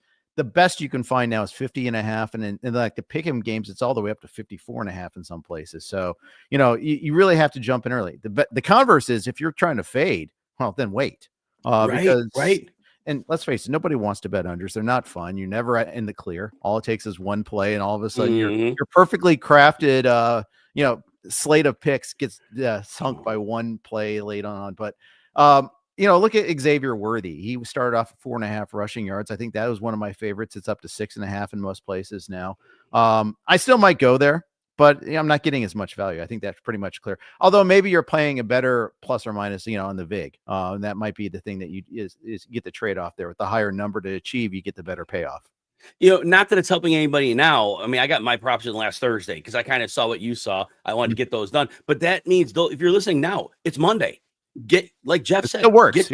Get your prop in the night. Listen to the show. Get some good ideas. Take what you already thought about. Get some confirmation. Maybe, bias to help you out and make those moves tonight. Unless, like Jeff said, if you're going to look that under, he was very astute in saying, then you might get a more favorable number later. So wait with that, but get that in now because it's going to get fast and furious as the week goes on. So in terms of the game itself, Jeff, what are you expecting to see? So I'm divided here. I mean, like everybody else, like I'm a fool to bet against Patrick Mahomes and Andy Reid.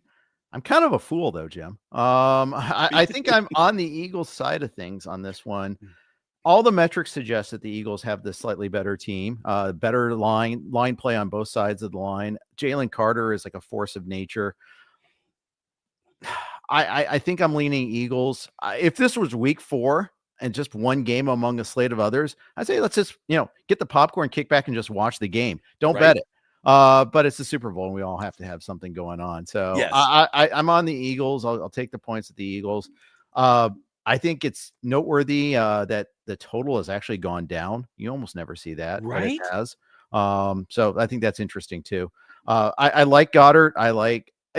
One fade I've been telling everybody, and that hasn't changed. The number of that is DeAndre Hopkins. He's not even on the field more often than not. Right. Again, one play could make me look like a real idiot here, but he's had 15 and 11 snaps the 2 playoff games. He's getting way out snapped by Juju Smith-Schuster. I think if anything, the Chiefs are going to have to attack the middle and not on the outside. And I think it's a Kelsey and Gray sort of scenario that works out better for them. Yeah, ask Zach Ertz, 11 catches, 104 yards last week. The middle of the field is fertile ground, right? Oh my gosh, they'll give you that. Yeah, Fangio always gives you the middle of the field. So you got Kelsey on this side, and Goddard on the other side. You Goddard against that Kansas City defense. They've been leaking tight end production all year. So you mentioned both tight ends, and again, both tight ends, kind of a nice way to go there. Jeff, what else I'm going to ask you about? Well, you already talked about baseball earlier. What else do you want to talk about and stuff you got going on so people know how to keep up with you? It's just that, I talk too much. I'm going to be hosting on Sirius XM, not just the RotoWire show, but High Stakes Fantasy Advantage with the folks from the NFBC coming up in a couple of weeks. Excited about that. We got some other avenues there. We're be prepared for a big announcement next week. I'll tease everybody about that. You might actually see my ugly mug in some places there. So that's kind of cool. I'm excited about that too. Jeff, if somebody was looking for that said announcement, where would they look for that announcement? We'll be pumping it up. It'll be out on Twitter all over the place. You can follow me on Twitter at Jeff_Erickson. RotoWire will be doing this. But we got a launch coming up here on a new show. So we're excited about that. Jeff, it's been another great season. Enjoy being teammates with you. We crossed over a little bit this year to do some weekly shorts, which was nice. But again, I always enjoy the opportunity when I do get to work with you. Keep doing great things in football and baseball and everywhere else you got things going. Enjoy the Super Bowl, and we'll talk soon, my friend. All right. Peace, brother. All right.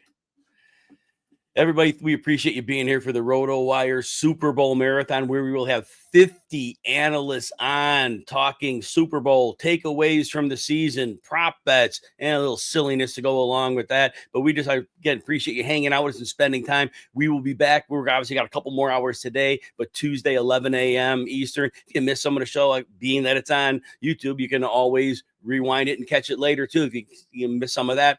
And remember, if you're betting on a Super Bowl, there's a better way to track and analyze your sports bets and pick 'em tickets across the leading sports books and fantasy sites. You go to rotowire.com/mybets. You can start monitoring all your tickets from DraftKings, BetMGM, FanDuel, Underdog, and more in one secure location with My Bets. So definitely check that out. A little bit early, but I see my friend Jorge Martin is in the house. Was my RotoWire teammate. You moved on to some greener pastures. You're the staff editor at MB Fantasy Life. You find him at Jorge. You got the shirt? Yes, I do. Yes, you sure do. I love that. You find it on the X at Jorge Martin 17. Jorge, how's the season treating you, and what's the takeaway? Oh, mi amigo, everything is good. Everything is good. I'm so happy to be with you. And anytime I get to spend time with you is always great, whether online or in person. In person is always even better because I get to hug you. 100%. But, oh yeah. Oh my goodness. I loved hearing what Jeff, another good amigo from RotoWire.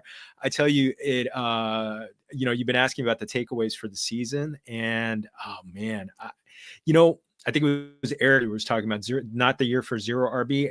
I found myself having waited too long on using hero RB, and I did not get enough Saquon Barkley and Derrick Henry. I was more on the Devon Achane and that kind of. I tried to get Bijan certain times and just didn't do it. And a couple of my early picks, I was weighing him, but I think man. Amigo, are we gonna is the industry gonna push running backs up again this year, and we're gonna go back to robust RB and as the way to go? I think what'll happen, Jorge, is this. I think in the people that are drafting really, really early, I think there's going to be some reactionary where we're going to see some of that. But I think those who are following fantasy analysts for advice, and as that kind of drives the train, I think it's going to be when we get to August. I think that it's gonna reset where it should be. I think everybody's going to have understood it was the year where the running backs didn't get hurt that much. The running backs, the wide receivers got hurt a little more than they should. And I think at the end of the day, early reaction, overreaction. But I think when we get to draft season, I do think that's going to correct itself. What do you think about that? You know what's funny? I think in the expert side, I think it will go back to kind of like more middle ground, not too heavy toward running backs. But when it's the home leagues, everybody likes that security blanket with the running back. One of my cousins, he is just famous standard league, standard scoring, and goes running back almost every year. And but no, I tell you, I'm going to try and go hero RB again, but I think last year I just ended up with too much Austin Eckler and Ramondre Stevenson as my RB2, and other people were like hitting it with, like, I lost a championship to Tom Brawley of fantasy points because he had Bucky Irving and my second running back was Rashad White. That was the difference right there. So it was amazing. Yeah, we had ourselves a good old fashioned shootout. So just like you and I had in that consolation in the RotoWire. Yes. I was hoping to add a belt to the one over my shoulder, and I ended up in the championship game in the auction league of the Kings Classic against Pat Doherty of NBC. And as you mentioned, Bucky Irving. He had Bucky and he had Baker Mayfield. Guys, I don't, we all have to hit on those. You need that team to go over the line. You've got to get one or two of those players. And Jorge, at the end of the day, it's just like the NFL. I got a lot of heat on the RotoWire site because I had to do the pre-playoff rankings, and I had the Lions as one and done. And I had people ask me, could you redo the rankings with the Lions advancing? And I'm like, no, I can't. They had 18 IR injuries on defense. 4 is a lot. 3 is a lot. Most teams have 1 or 2 IRs, and that's it. They had 18. In the NFL playoffs, and you know this, if you have a weakness, it will be exposed in the NFL playoffs. If you've got that many players and you're that thin, you have to be perfect on offense. Now, I was wrong in that I had them losing to the Vikings in the first round, but they ended up losing to the Commanders. But the point was that you can't have that compromise of a team and walk through. Any thoughts about the Lions and how that season ended? Oh man, I really felt for them because you're right.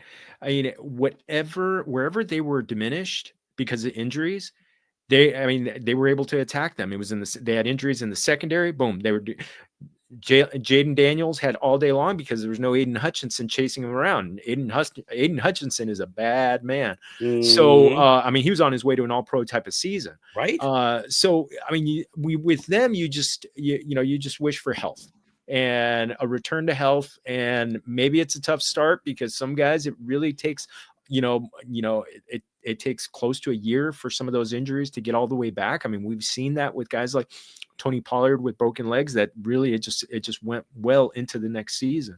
So I think the one good thing is that offense, I know they're losing Ben Johnson, but when it comes down to it, it's like Bucky Brooks says, it's the Jimmies and the Joe, right? Jimmies and the Johns, Jimmies and the Joes. You've got the ballers, you've got Amon-Ra St. Brown, Jahmyr Gibbs, David Montgomery is going to be healthy. You got Sam Laporta, Jamison Williams. Jared Goff as a point guard right there. You're still going to have those. You're going to have a great offensive line. You and I have had way too many conversations about the importance of the offensive line. If you have a great offensive line, you're going to win. That's what's and what has put these two teams in the Super Bowl there. That has been one of the engines that drives these two teams, and I think and we'll get into that, but so much of that game is going to be decided in the trenches. But when it comes to the Lions, they've still got so many pieces. There will be some changes, but I mean, honestly, there's enough continuity with John Morton that all of a sudden they're going to be able to run it back with offensively. Defensively, you just hope that they're able to get enough guys healthy back, because they were a dog against the run. They've been a dog team against the run. Fantastic against the run. And they did the same thing that the Eagles did, drafting two cornerbacks early and adding in free agency. And it's just, they got hurt. The Eagles, their guys stayed healthy, and they're in the Super Bowl. I would have loved to have seen the Eagles and the Lions playing at Ford Field. That would have been so much fun. Much fun. Yeah. That was one we missed out on, and real quick, early in this, before the season last year, I was worried about the Lions offense for fantasy because I saw the defense. I really thought that defense was going to be really good. And in the first, 5 weeks, they were throwing 20 times in a lot of games. They didn't have to because their defense was good. And then as the wheels started falling off, all of a sudden we saw those fireworks because they had to score. Don't forget that for next year. If that defense gets back to the level they were at, don't be surprised if all these super players, they're going to be able to run the ball more, because ultimately they don't mind doing that. They were happy going to the season being a run-based team and winning with defense. So just be careful. We'll see where that shakes out. But I want to get you moving to the Super Bowl, Jorge. What are your thoughts on the game and who might win? Oh, you know what? I am never going against Patrick Mahomes again. Last year I remember the first, after they beat Miami, I was like, okay, they're gonna lose to the Bills. They won in Buffalo. They're going to lose to Baltimore. They won in Baltimore. And then I was like, okay, you know what? Just pick them in the Super Bowl. And honestly, this shapes up very much to last year's Super Bowl, where really, if you looked at the 49ers, they were better almost everywhere, at least, especially offensively, except for quarterback. And that man is that good. It's like, I think what was it? Mark Jackson, the NBA analyst, former NBA player, would, go, "Mama, there goes that man." And that's Patrick Mahomes. He has, it's funny. I was rewatching last night the game against the Bills, the conference championship game. And it was one of those things where it's like, you just knew that the Chiefs were just waiting almost for the Bills to shoot themselves in the foot. And Josh Allen almost threw 2 picks in the first drive. Right. Second and third play. Yeah. And then it was just like, it was different things. And the Chiefs do that to you because you know what? They are never going to break. They're not going to turn the ball over. Mahomes is not going to make a stupid play. And you know what? For all the people who say things about the refs and everything like that, you know what? Smart players make those plays easy for the refs to call. I remember, going back to a basketball analogy, I saw Kobe Bryant once learn a lesson against Scottie Pippen, where Scottie Pippen, Kobe put his arm out and Scottie just kind of like locked his arm in and moved, and they called him for a foul. And then I saw Kobe start to do that. Well, you know what? Mahomes does that. He knows exactly the moment to step out of bounds, and then he's going to get, and where that sets up a late hit, and he knows he's going to get the call, because any quarterback is going to get the call. It's not just because Patrick Mahomes. Joe Burrow is going to get the call. Jalen Hurts is going to get the call. Josh Allen's going to get the call. Right. So yeah. So he's just, they're just smart. And another place where they're going to have the edge a little bit, coaching advantage. Andy Reid is 21-4 when it comes to when he's got 2 weeks, and that's in the regular season. So the last 2 years, he's had 2 weeks to prepare for the Super Bowl. What's his record? 2-0. So you know what? It's funny. I was thinking about this the other day. The only time I rooted for the Patriots in the Super Bowl was the 18-0, where they were 18-0.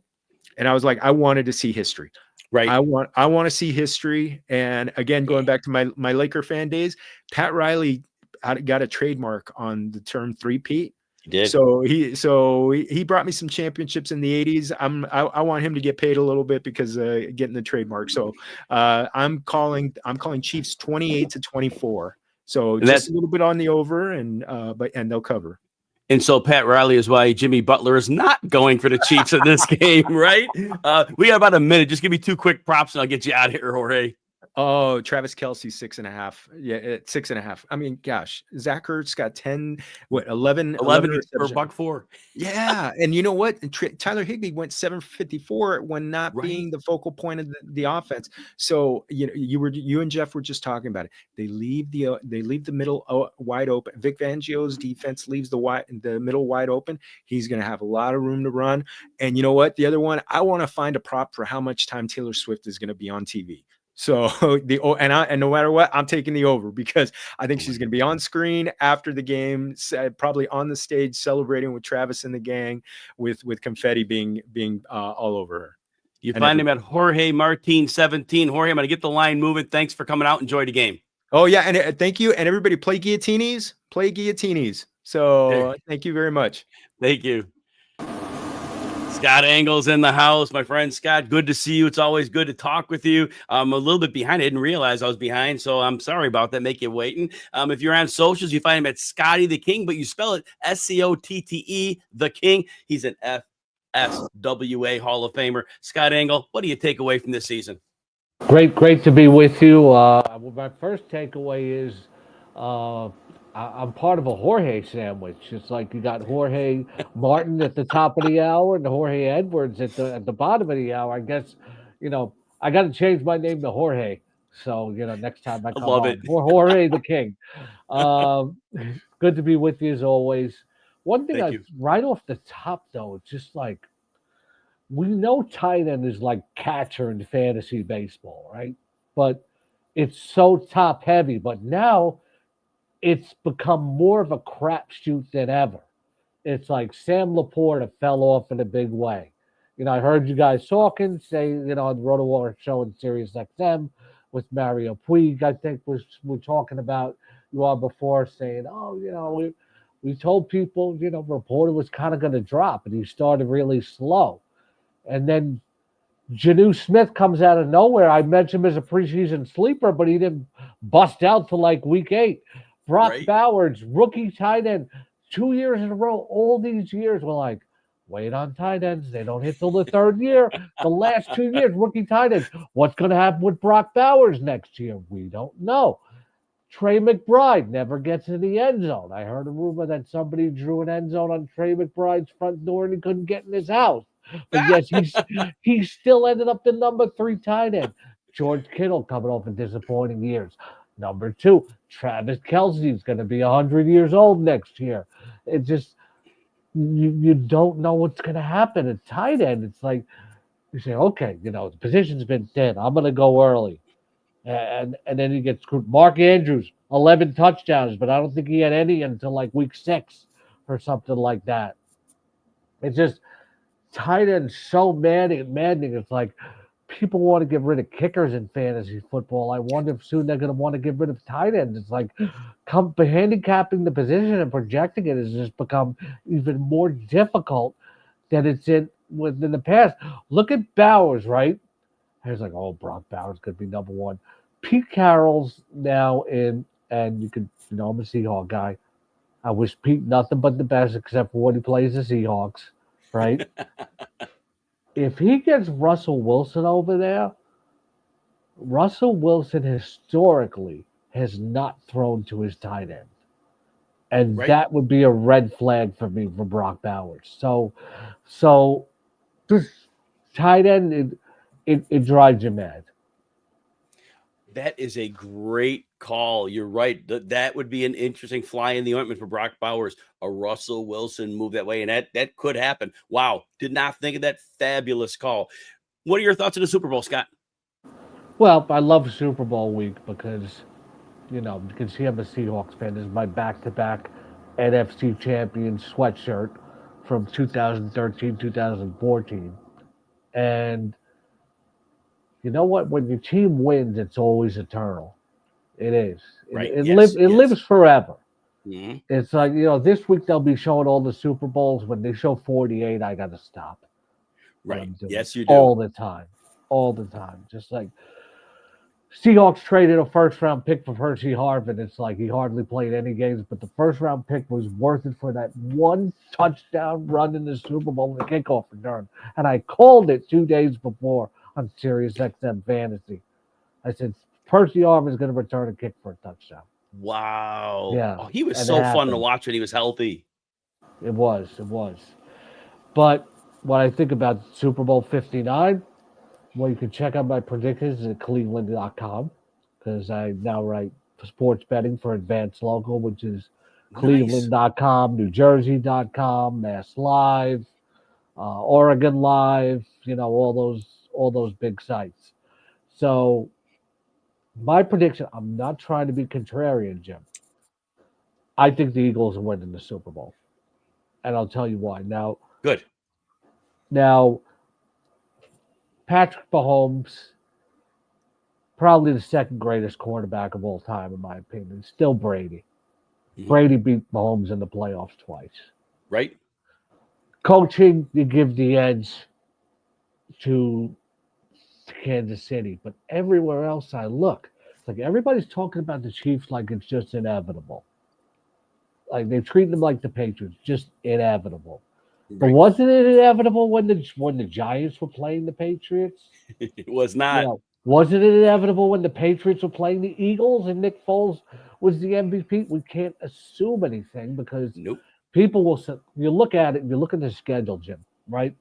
The Chiefs really only have one loss because the second loss they had, they didn't play any of their starters. With that one loss to Buffalo, they avenged it. People stopped talking about the one score losses because they just kept beating everybody. They always find a way to win. They're super clutch. 17 one-score wins in a row, right?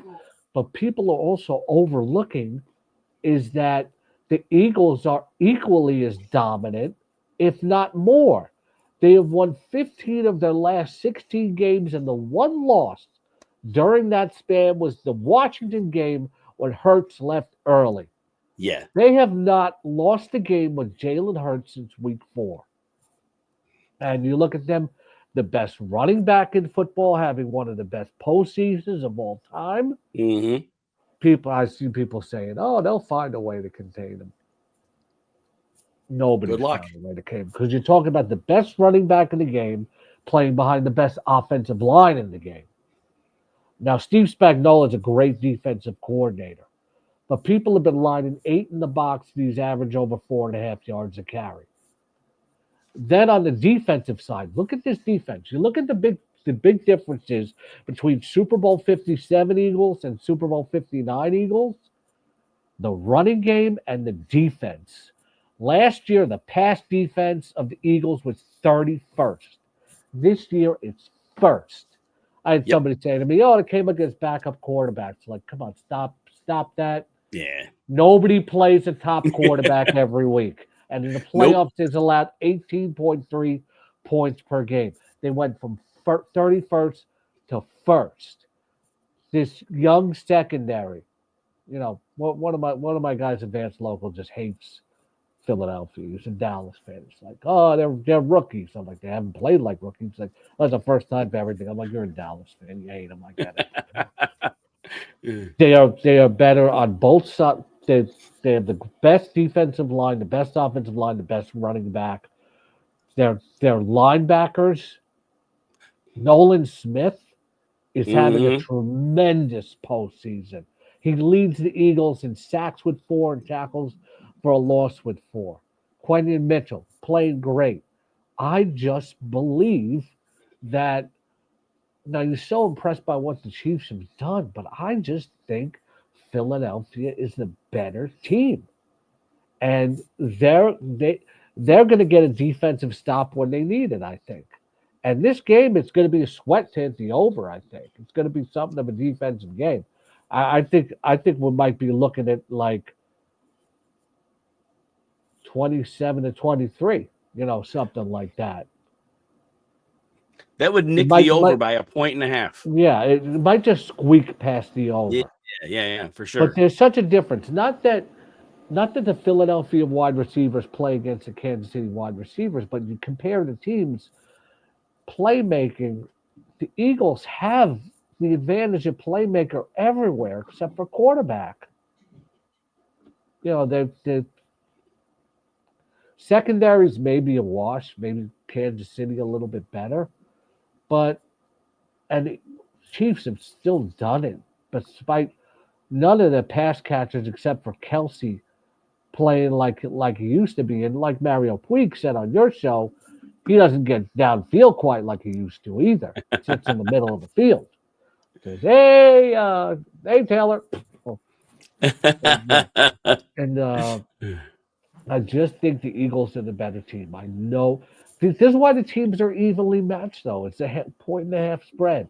So, but my prediction is going to be 27-23 Philadelphia. Love that. We got less than a minute, so if you have a quick prop, let's hear it, and let people know when your XM shows on, because I know before the game people want to tune in. Okay. Dallas Goedert over 52.5 receiving yards on DraftKings. Because good secondary, they're going to be trained on A.J. Brown. During the regular season, Kansas City allowed the most receiving yards to tight ends. Also, I'm taking the under on Xavier Worthy. He hasn't gone over 90 yards in any game yet this season. I can't believe he has Super Bowl MVP odds that are better on BetMGM than A.J. Brown. Wow. You want to take a long shot, though? Linebackers have won the Super Bowl MVP twice in the last 10 years, including Malcolm Smith, right? Yes. Nolan Smith, Super Bowl MVP at -20 at plus 25,000. Try that, or Goddard at plus 10,000 on BetMGM. That's why you come to the marathon. When's your show on XM Fantasy Channel 87? It will be this Saturday from 4 to 6 p.m. Also, check out all my Super Bowl stuff at cleveland.com, newjersey.com, masslive.com, rotoballer.com, my off-season stuff, seahawks.com. I'm the official fantasy writer of the Seahawks, and The Athletic. That's fab. Appreciate you always, Scott. Look forward to talking to you soon. Enjoy the game. All right. I'm changing my middle name to Jorge before next year. I love it. We'll mark that down. Take care, Scott. Okay. Everybody running a little late on guest. I double booked people at 6:40 Eastern. I just realized I did 6:40s. Don't get old. I think that's the line of the day. Dan Clasgens, always great to see you. Dan has been on the fantastic shows with James Adams, always right before the RotoWire show. We've been back to back for years on Saturdays and Sundays. So I always get to hear all of your great fantasy analysis. And when I get to see you out in Canton and places, we get to definitely talk about gambling as well. You follow him at Dan Clasgens. Again, the Fantastics Insider. He hosts on Fantasy Channel on Sirius XM. Dan Clasgens, what's a takeaway from the season you've got? Man, so many of them. And the thing is, we can always sort of look at lessons every year, right? As long as we've been playing. But the big thing, we were talking about in some of our reflection shows there on Fantastics just this past weekend. You look at the middle rounds, right? And this year, especially, I can tell you that I didn't draft like it in best ball, but you look at the players and the number of hits in the mid rounds at receiver compared to running back. It is outstandingly. I've never really seen it pop with such a significant difference. And just to give you a brief idea what I'm talking about, I'm just looking at some NFC ADP here from the primetime event and over the last course of the summer. And yeah, I mean, you get down there in those RB4 ranges. Yeah, I mean, at RB44, we had J.K. Dobbins. Obviously, Bucky Irving was RB52 there. Right. Chuba Hubbard was a guy we were all talking about. But, I mean, the other guys in that section and what they did and panned out, the Nick Chubbs, the Trey Bensons, the Gus Edwards, the Jaleel McLaughlins, the Ty freaking Chandlers. It's brutal. Oh. Meanwhile, you go over to receiver, Jim, and you look at the same thing. And yes, we all love elite stud receivers. I mean, I'm not knocking drafting Jamar Chase in round one, but man, I get in that range of receivers And suddenly I'm looking at guys like Jackson Smith-Njigba, our wide receiver 40, Brian Thomas, wide receiver 42, Cortland Sutton, wide receiver 43, Ladd McConkey, wide receiver 45, Jameson Williams, wide receiver 47, Jordan Addison, wide receiver freaking 50.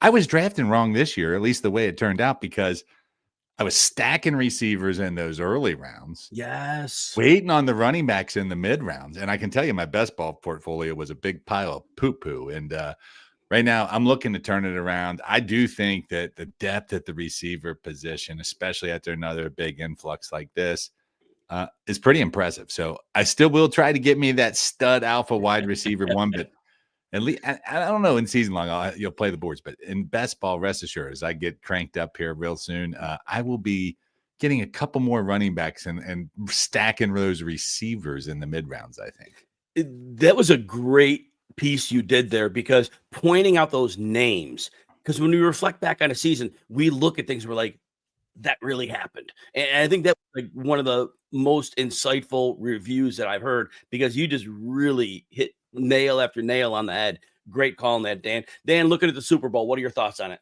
Yeah, I mean, I know. I heard Scotty here while I was waiting in the room, and last week, listen, the AFC Championship game, I bought into the theory of, the Bills are the better team on paper, but I'm not betting against Mahomes. I profited. It was great, but man, this Eagles team's different. I've been on the Eagles. I got in on that action pretty early. It's moved around a little bit here. But I mean, heck, we're talking about 30 cents a difference here in the money line. And when you get to that, the odds makers certainly expecting a good football game. I'm going to echo a lot of what Scotty said, in the sense that, I mean, outside the head coach position, really you start grading this team. And Saquon Barkley is going to be tough to contain. Now, Kansas City, I respect this defense a lot. And that's why my favorite angle on the game really is the under 49 and a half is when I jumped in on it. I see now that some books are going a little bit back up after a little bit back down there. But I do think this game's going under 50 points. And frankly, when I look at the Eagles, they are the team I like them on the money line. And frankly, if there's a team that can win this game by more than a touchdown, I believe it's them. They got a 10-0 turnover to ratio right now in the playoffs. And it's unbelievable. Right. And you look at, even Kansas City. I mean, heck, they didn't win the turnover battle versus Buffalo, but they always find a way to win. But I think taking this team just out of Arrowhead enough is going to be enough of a difference of an advantage for them. And I'm hoping for a good game, but from a betting perspective, certainly my prediction on the game, I was a little bit lower. I got it 26-19. I think there's going to be some weird scoring in this game, some field goals. And again, I think it's going to be tough for the Chiefs, especially to get into the end zone. I love it. And hey, America loves you, Dan Clasgens, for that call, because a lot of people are really rooting for that Eagles win. So I love that. How about any props? Yeah, I mean, obviously, going along the lines of the defense and the turnovers, I did take plus money on the Mahomes interception. I believe DraftKings still has it at that. It is moving down there. So Xavier Worthy over 5.5 rushing yards. I've been riding the Xavier Worthy rushing prop for pretty much every week since week 11. And I don't know exactly how much it's lost, but it's won me a lot of money. It's like maybe 6-2 over the last 8 times I've bet it, I think. So, and then Barkley, I do think they're going to win. I think it's going to be tough, but I'm not touching that rushing prop. I'm certainly not going to bet under it, but I do like taking a stab at 3x value there on the multiple touchdown games over at BetMGM. Oh, I love that. Dan Clasgens, remind everybody where they can find you. And I know you got an XM show this weekend. You're probably right up for us again. Oh, yes. Yes, I am. We got our final 2 episodes of the 2024/25 season, whatever we're in now. We'll get you a Super Bowl weekend right before you, as you mentioned, right before the great RotoWire fantasy show. We'll be on 12 to 2 p.m. Eastern there. And definitely, we're looking forward to breaking it down on Sunday. But we're having our first mock draft on Saturday, Jim. So you have to stay tuned to see how that goes with our 100%. Listeners and stuff. So we got one coming up with the channel. We're already drafting. It's time. Once the game's over, we can get on it. And I'm actually going to the NFL draft this year as a spectator and fan for the first time. So I'm already I'm already turning my page to 2025. Man, we're there. You follow him at Dan Clasgens on the X. Dan, glad we're friends. Glad you're here. Enjoyed the game, and we'll talk soon. Anytime, my friend. All right. And again, we're trying to catch up. We're a little bit behind, double booked, Mike. I don't know how to do a spreadsheet. I'm a kind of a fool. Tip Major, so excited that you're able to join us for the RotoWire Super Bowl Marathon. You find him at Tip Major, 2Ps, Tip TIPP Major, and with football guys. You also catch him with Greg Kellogg on the Sports Affiliate. Just been a great, positive, knowledgeable influence in this industry. You've been really coming on the last few years. Appreciate you. Tip, what's the takeaway from the season you've got? Well, Jim, first of all, thank you so much, man. I mean, like, this is a true blessing, man. I appreciate you. Takeaway from the season, I was a year off on Bijan Robinson. I think this is going to be the year that we just see him break every single record out there known to fantasy football heaven. Like, I think that he could have a LaDainian Tomlinson type season. And I'm going to tell you a reason why. You know, I was reading one of my guys' article, Matt Batanti, with Football Guys, and he was talking about some of the offensive lines and ranking them. And the Atlanta Falcons are still one of the top offensive lines, guys. They were learning for a new offense, learning under a new scheme, new systems.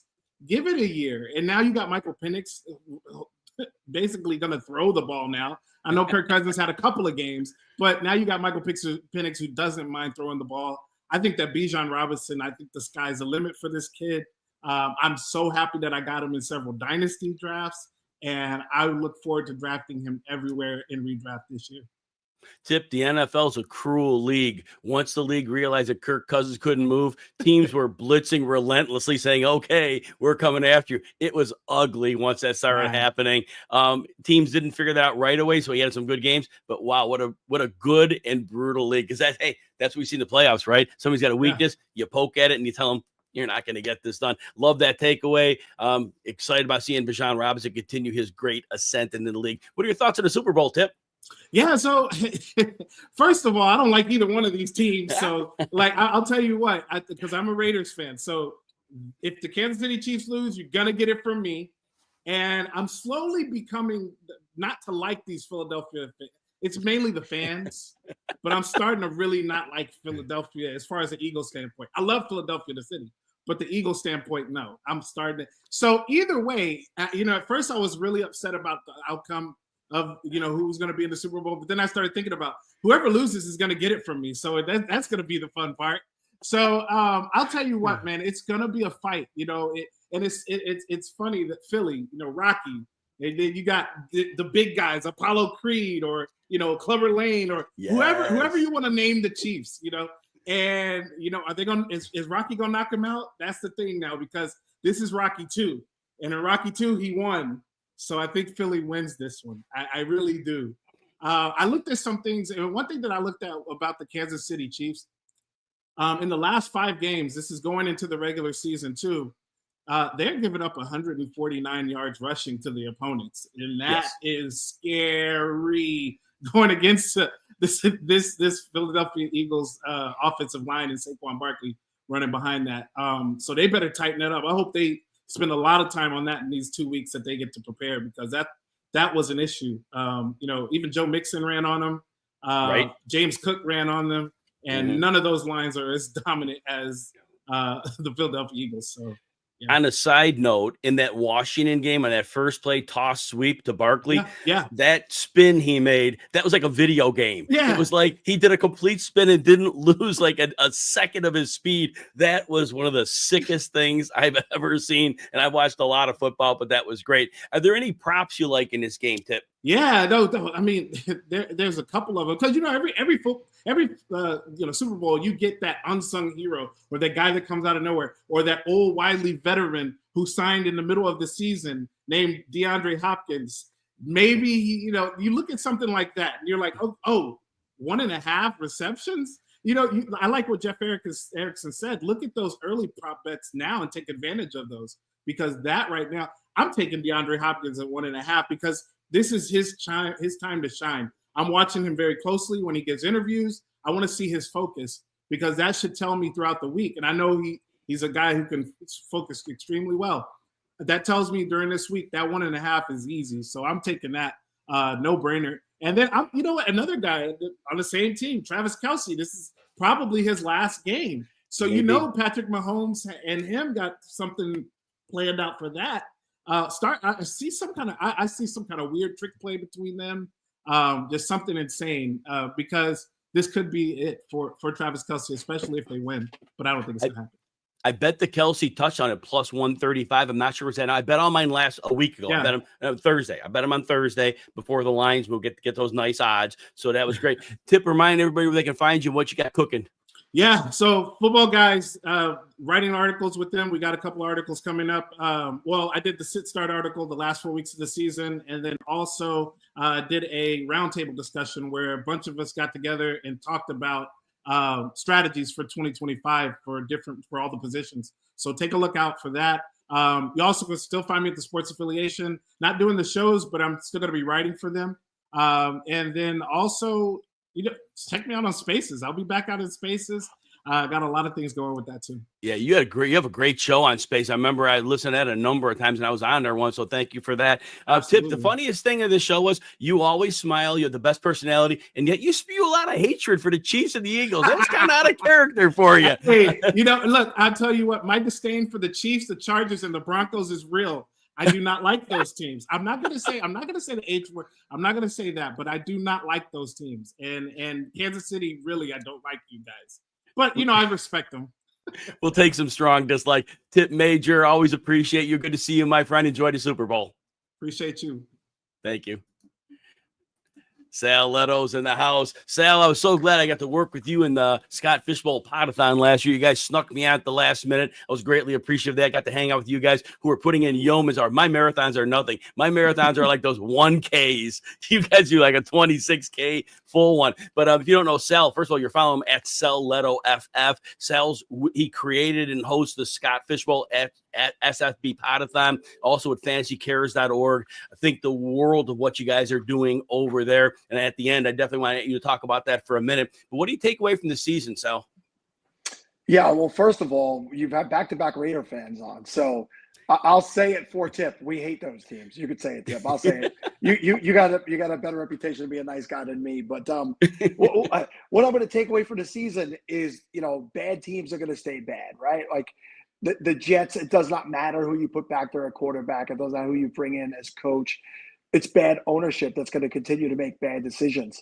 And same thing with the Browns. I mean, we're all watching them suffer from making an absolutely poor decision at quarterback, which is just going to stay with them for many years to come because they guaranteed everything. The Cowboys have become a team now that is a bad organization. It's a horrendously bad organization, and Schottenheimer's not the answer. I mean, the problem with Schottenheimer is Jerry does not like to fire people quickly once he realizes he makes mistakes. So you're looking at 4 years minimum of Schottenheimer sitting there. Of course, the Bears. I seen a video recently where there's been this pattern of they have an existing coach. They draft a quarterback. They fire that coach. They're bringing a new coach. That wasn't his quarterback. After 2 years, they get rid of the quarterback. They draft a new one. That coach gets fired. It's gone on like 4 or 5 coaches in a row. But the final team I'll land on is my Raiders, right? So I wanted Jim Harbaugh last year. Antonio Pierce was fun. He's a player's coach. I don't like players' coaches, right?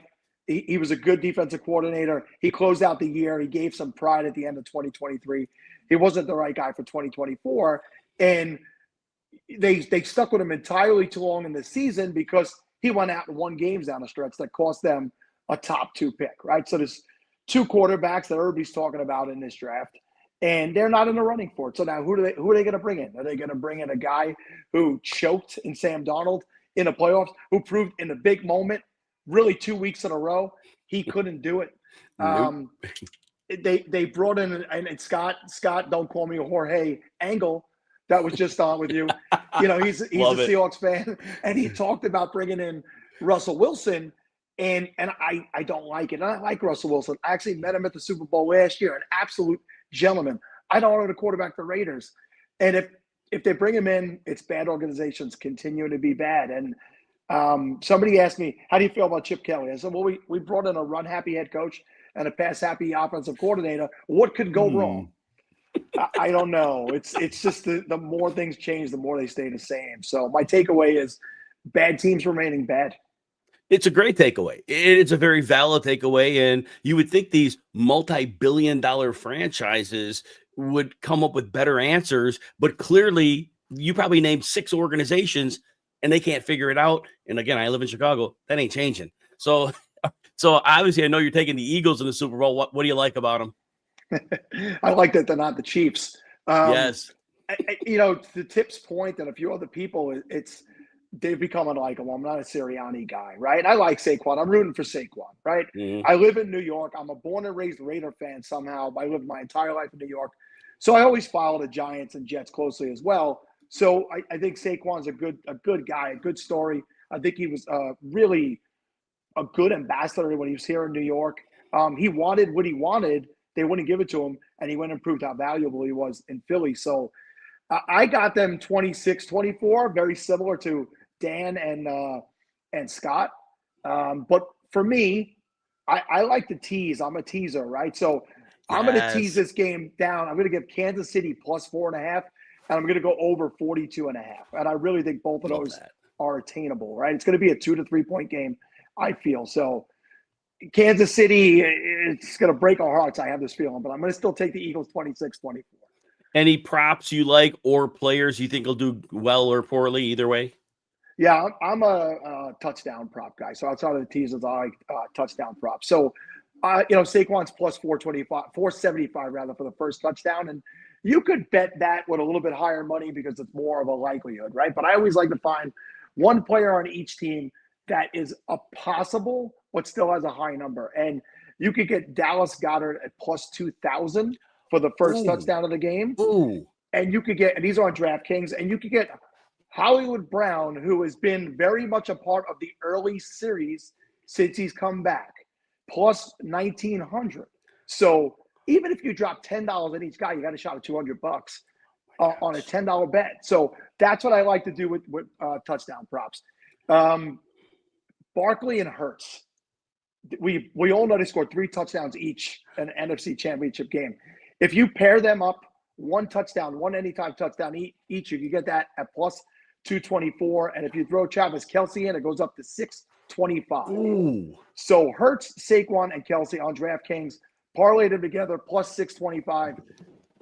I mean, it's real likely these 3 guys are going to touch the end zone. To Tip's point, it may be Travis's last game. They're going to force feed at least 1 touchdown to him.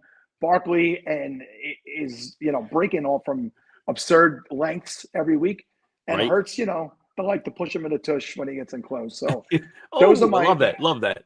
Those are my touchdown props. Yeah. Tell everybody what's going on at Fantasy Cares. Yeah, Fantasy Cares, wrapping up their playoff competition, which is always fun. They did wrestling this year, and they actually did. Scott's oldest son is really big into wrestling now, so they actually did a Royal Rumble thing over the weekend.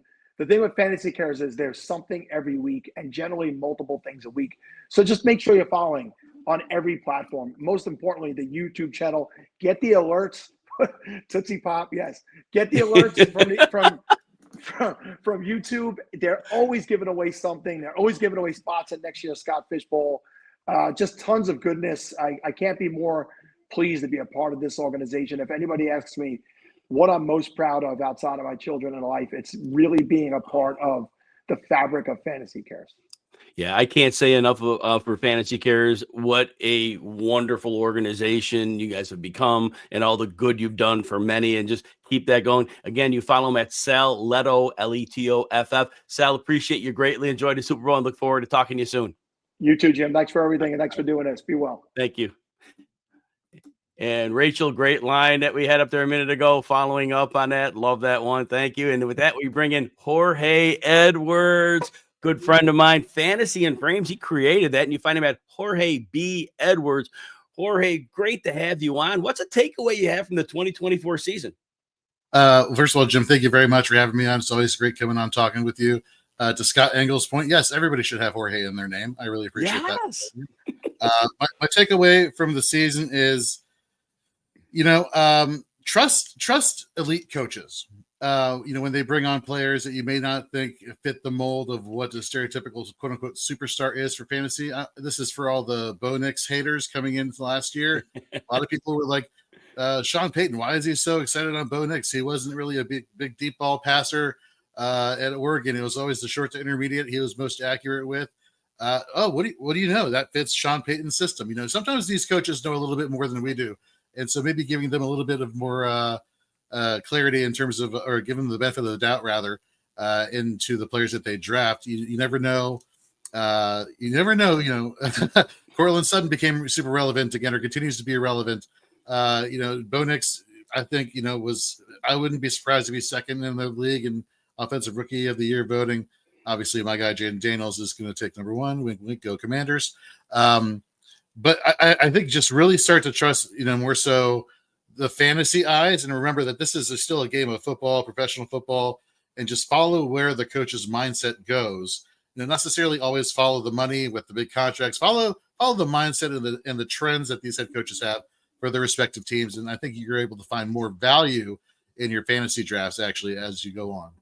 It's a great comment, Jorge, because look, we have a lot of people that play this great hobby fantasy football that we have, and a lot of people, they just simply follow numbers, and there's a lot of merit in numbers. We obviously, it's a numbers driven game, but it's a game played by humans, coached by humans. Reactions have to be made by teams and coaches, and like you said, coaches and organizations will frequently get it right. Sal just talked about in the last segment how some franchises terminally get it wrong, but right. We have plenty of examples, like you said, of coaches that get it right. And going with that track record, it will get you in the better place more often than not. So I think that's an outstanding point that nobody else has brought up, but I think it's one that we definitely need to keep our mind on. Maybe a tiebreaker in fantasy drafts when we're up against a player, right? A player, two similar players. Well, this one's in a better situation. But anyway, I love that insight. Thank you for sharing that. Jorge, what are you thinking about the Super Bowl? It's funny you just mentioned, a lot of people bring a lot of stats. I got stats. So and like I said, numbers are a part of it. It's a big part of it.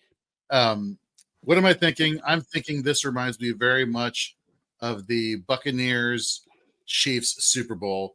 After they lost the Eagles to the Chiefs a couple years ago, it was 38-35, I believe was the final score. What did the Eagles do? They drafted Nolan Smith in the first round. The next year, they drafted Jalen Carter. This past year, they got Quinion Mitchell. They were able to come back and get Cooper DeJean. They bring back C.J. Gardner-Johnson. I mean, they drafted elite at positions, not just like bench depth, like elite at their positions this year. Yeah. And you've seen it. We talked about the coverage unit for the Philadelphia Eagles who went from 31st to 1st. This pass rush. They basically said, okay, this is where we went wrong in terms of like assembling our roster versus Kansas City. That's the bar. That's the benchmark. How do we get over that hump and get past them? And they have addressed those needs every single year since the NFL draft. It's almost like they knew this was happening again. It's almost like they knew, hey, we're going to run into you again in the Super Bowl. This time we're going to be ready. Let's see what you got. And what reminds me really about this game versus the Chiefs and Buccaneers is that the offensive tackles for the Kansas City Chiefs aren't exactly great. We talk about in the playoffs themselves, outside of Joe Thuney for PFF, only one offensive lineman ranks in the top 20 amongst graded offensive linemen for PFF. That's not great. It's not great when like the other offensive linemen are losing the pressure battle or the one-on-one battles to, what is an elite pass rushing unit and defensive line overall of the Philadelphia Eagles. A name that came up earlier in the show, Nolan Smith. Let me tell you, this guy, you want to talk about players that I'm excited for? Since week 15, he's generated 6 sacks with a team leading total 27 pressures. I think that's the Jalen Carter effect. He's just taking up so many blocks. It's just, they go hand in hand. Go figure. Two Georgia Bulldogs going hand in hand and helping teams win. The Chiefs in the playoffs have allowed the second most sacks, tied with Philadelphia, which brings me to another player I'll talk about in a second. It's just, Nolan Smith, he is having his breakout right now before your very eyes. For those who haven't been paying attention to him, you will see him make a lot of plays this weekend for the Super Bowl and for seasons to come going forward. Now, another guy, though, on the flip side, I said that the Chiefs are tied with Philadelphia in terms of second most sacks. George Karlaftis, Nate Taylor over at The Athletic wrote a great article talking about Charles Omenihu. And Chris Jones really helping out in George Karlaftis' ascension since week 15. The Chiefs have generated 28 sacks on 64 quarterback hits. 7 of those sacks per PFF go to George Karlaftis. He has just been playing lights out. He is truly another one of those players who's starting to really ascend because of the one-on-one matchups he's getting with the help of Chris Jones and the likes of Charles Omenihu and Mike Dana. And speaking of Charles Omenihu, quick fun fact. Last AFC Championship, he tore his ACL, missed the Super Bowl. 1 year later, he's going back to the Super Bowl, has been extremely productive in helping this offensive line for the Chiefs. Just a great field story. Good story there. Yeah, big. Getting Omenu healthy was a big deal. Again, the more people that can add to that pass rush, he's a very, very solid player. Jorge, any props you like in this game? You know, I'm an IDP person, and of course, I've been talking defense this entire segment, so I'm going to continue the trend. George Karlaftis, Jalen Carter, 116, plus 116, plus 120, respectively, record a sack in this game. I will say for the one offensive prop, I believe Xavier Worthy, plus 1,000, first touchdown scorer of the game. Oh, I love those. Remind us where people can find your work and what you got cooking. And there we go. Sure. You can find my work at fantasyandframes.com and all across the different platforms for Fantasy and Frames. You can catch me on the Shoot the Gap podcast, the IDP podcast we have here at Fantasy and Frames, as well as our Dynasty podcast, Dynasty 365, going forward this year. If you attend the Fantasy Football Expo, don't be afraid. We're all there. We represent each and every year, and we really just appreciate everybody who supported us. And Jim, again, it's always great talking shop with you, man. Yeah, love talking football with you, Jorge. Enjoy the game and keep doing great things in the fantasy football space. All right? Yes, sir. Take care, my friend. All right, everybody. We still have about an hour left in tonight's show. We're coming back Tuesday, 11 a.m. Eastern. We'll put another 4 hours on. We'll get to the 50 experts on the RotoWire Super Bowl show, the marathon. And if you want access to my 13 pages of Super Bowl notes, you go to my X at Jim Coventry NFL. You might have to scroll down a few tweaks because I'm pinning these marathon shows there. But you'll scroll down, they'll be there, detailed breakdowns and narratives for each position, defense players, offensive players, linemen, got it all covered, keys to the game, prop betting. So definitely check that out. Also, you want a free subscription to RotoWire. We cover baseball, basketball, all the sports that can be covered. You go to rotowire.com/pod, no credit card needed, couple days access, see what we got. If you like it, join the team. If not, we're just glad that you took a look by. Now we bring in my good friend Darren Armani, who I never talk to enough, but at least I do get to talk to a good number of times a year. Darren Armani, I know him from Fantasy Mojo. You find him at Fantasy Mojo. The best ADP data on the planet from high stakes leagues. Love Darren's work. Darren, Philly, you're Philly local, so you got to be pretty excited about the Super Bowl. But before we get going here, can you give me a takeaway from the season? Well, Jim, I did catch your conversation with Mr. Bulman at the beginning, and you guys were talking a little bit about how zero RB was maybe a result of some overachieving on the RB side. But I mean, I will tell you, it wasn't all sunshine for the early RBs. I mean, if you took Christian McCaffrey first, you were sunk. And we had Breece Hall disappointed. Jonathan Taylor was hurt off and on. Travis Etienne, he battled some injuries. He was a disappointment. And Rachaad White was a third round pick too. So there were plenty of landmines at the RB position. So we don't want to let the zero RB guys off that easy and just say, because the RB's overachieved. It was a failed it was a failed strategy. And that's basically my business is I track and analyze draft data year to year. So, and I'm just about that time now where I'm digging into like what happened last year and then I'll compare it with what happened the prior 2 years. So I looked at zero RB.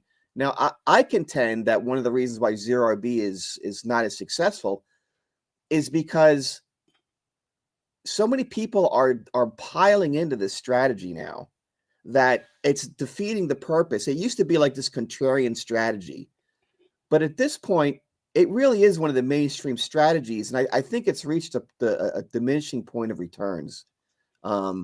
If I look 2 years ago, I look at the FFPC best ball tournament data as a fixed set of data year after year. Only 7% of teams were doing it 2 years ago. This past year, 16% of the teams in the tournament went zero RB. So if everybody's piling into the strategy, it's kind of draining the pool of talent of wide receivers, and people are competing against each other. So I would just caution people, if you're in a draft and somebody else is doing it, maybe think about, don't be I'm doing this no matter what type of guy. Maybe think about go taking the value that's being presented to you. And I think that's what happened to a lot of the people last year. I mean, in some of my most important leagues, I fell into Saquon Barkley. I kept taking him because I was high on him, but he was there for me every time. And it paid off in him and Derrick Henry. So that's my takeaway. It's like, maybe people need to back off of that strategy a little bit and, just play what the board gives you sometimes. This is the beauty of having 50 people on over 2 days. I know some people think it's overkill. Oh, my goodness, 50 people. But when you start having all these takes, we really start learning better. Darren, your paradigm is that, like you said, you study for your work, the drafts, the ADP, the micro elements of that. And your viewpoint, it really crystallized a lot of thoughts that people may not have been sure of, but to hear you like lay it out like that, it completely is accurate. And of course it is, because that's what you're, among the many things you're good at with fantasy, you specialize in that, and having that, I think, is priceless. So thank you for sharing that. Darren, what are you thinking in terms of the Super Bowl? I know you're a Philly, you live near Philly.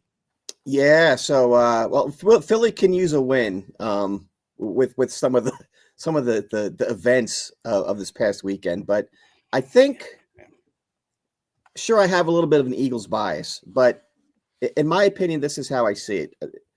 Patrick Mahomes is probably the biggest asset among all the players on either side. So in the context of a Super Bowl, that's hard to overcome.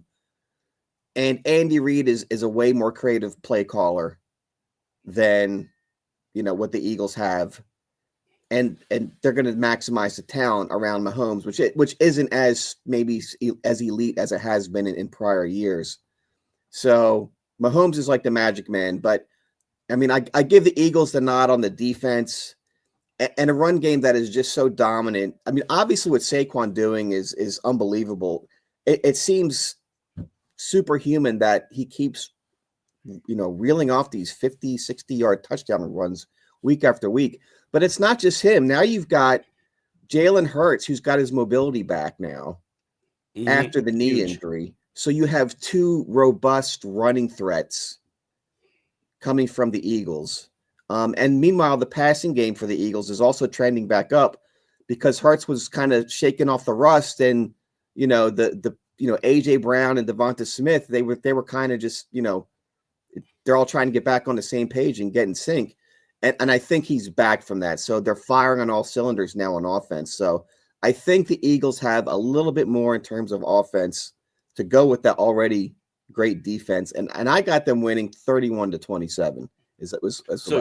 Good. You're liking some over with a considerable margin. I like that as well. I had slightly lower scoring, but I love hearing that. I hope you're right on that, because like that over bet. And it did get bet down at first. It started at 49.5, went down to 48.5. I'm hearing it's like making a little bit of a comeback. Love that as well. But good call on that one. Any props that you're finding interesting in this game, Darren? Yeah, I've already placed a few prop bets. The low-hanging fruit one is the Jalen Hurts anytime TD. I mean, he's got 12 touchdowns in 17 games this year.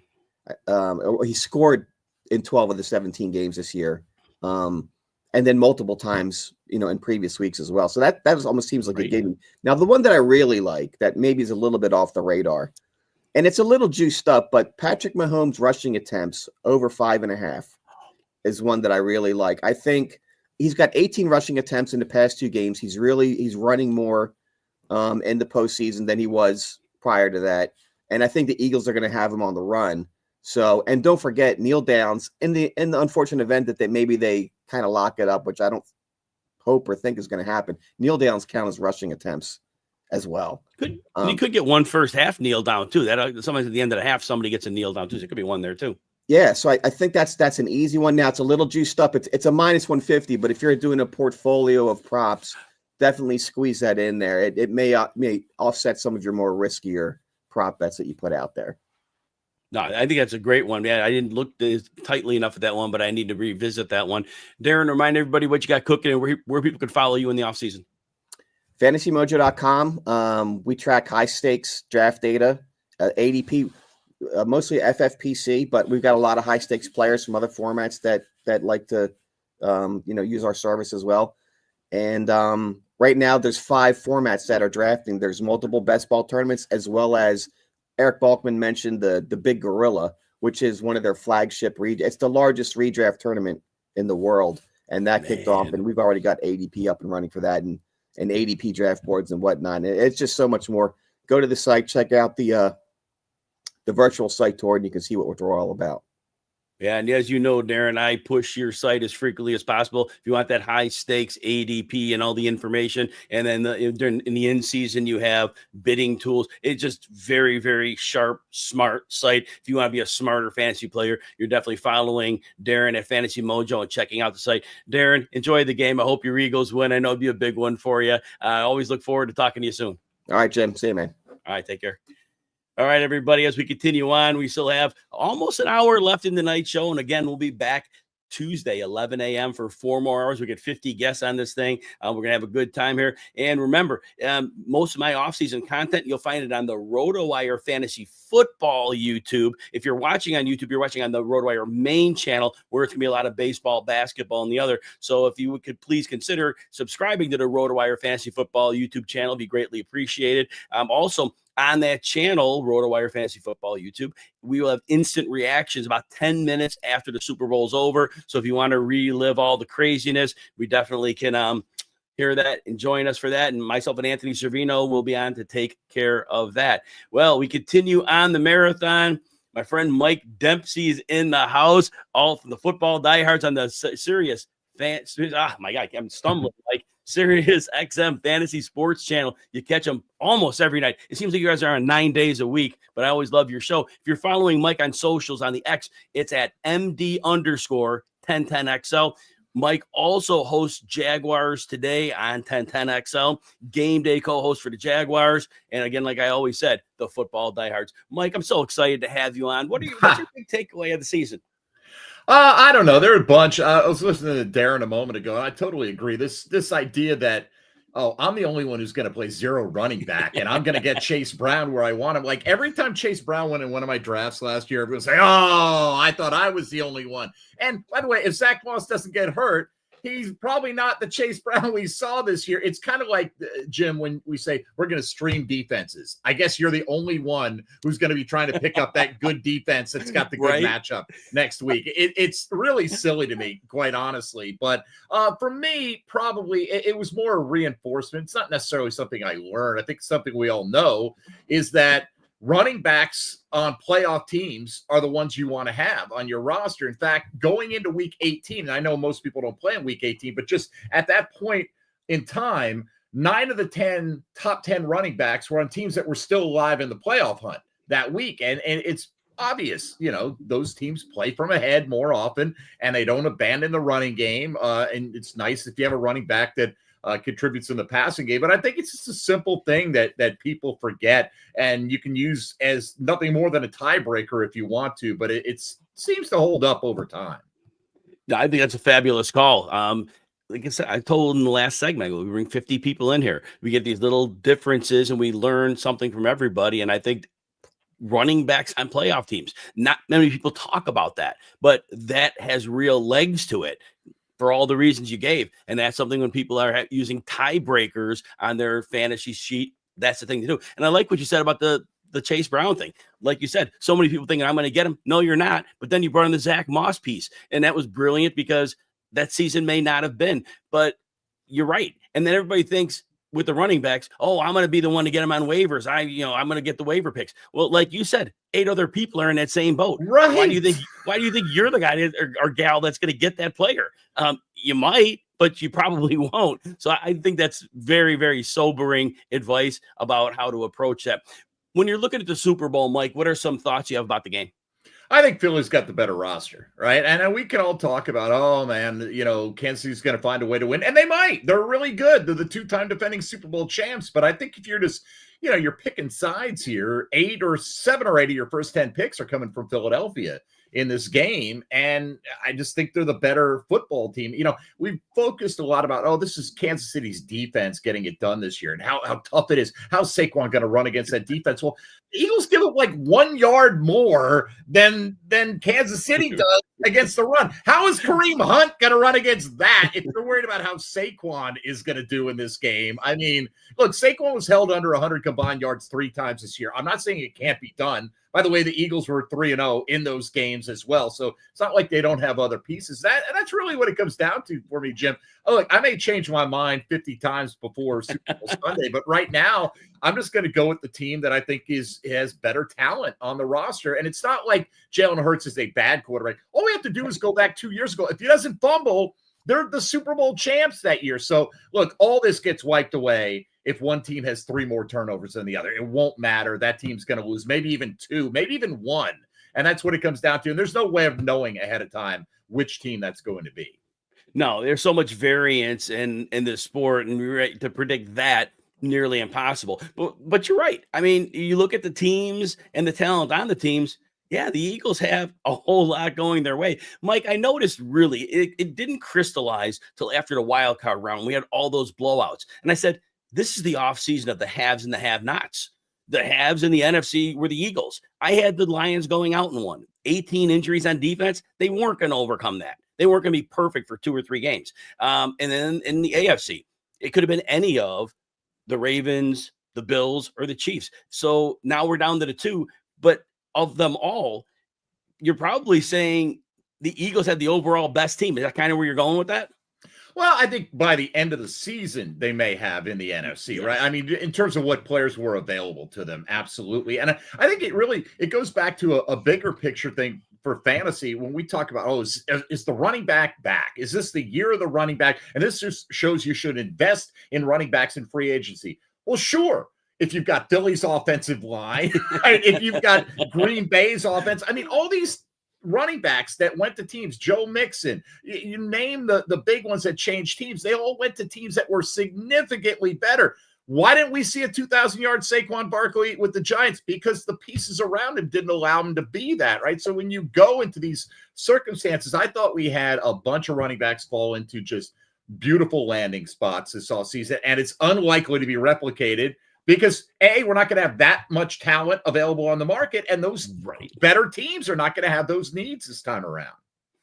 Again, great call, because like Derrick Henry, you go from the Titans where he was getting hit behind the line like time after time, and he still put up good numbers. And then once the Ravens finally got the good sense to get Patrick Ricard on the field to block, get Lamar Jackson in the gun, and all of a sudden Henry was in the best spot of his life, and we saw how that shook out. So yeah, again, like you said, some of these running backs just landing spot meant a lot more than where they had previously been. So any props you're identifying for this game, Mike?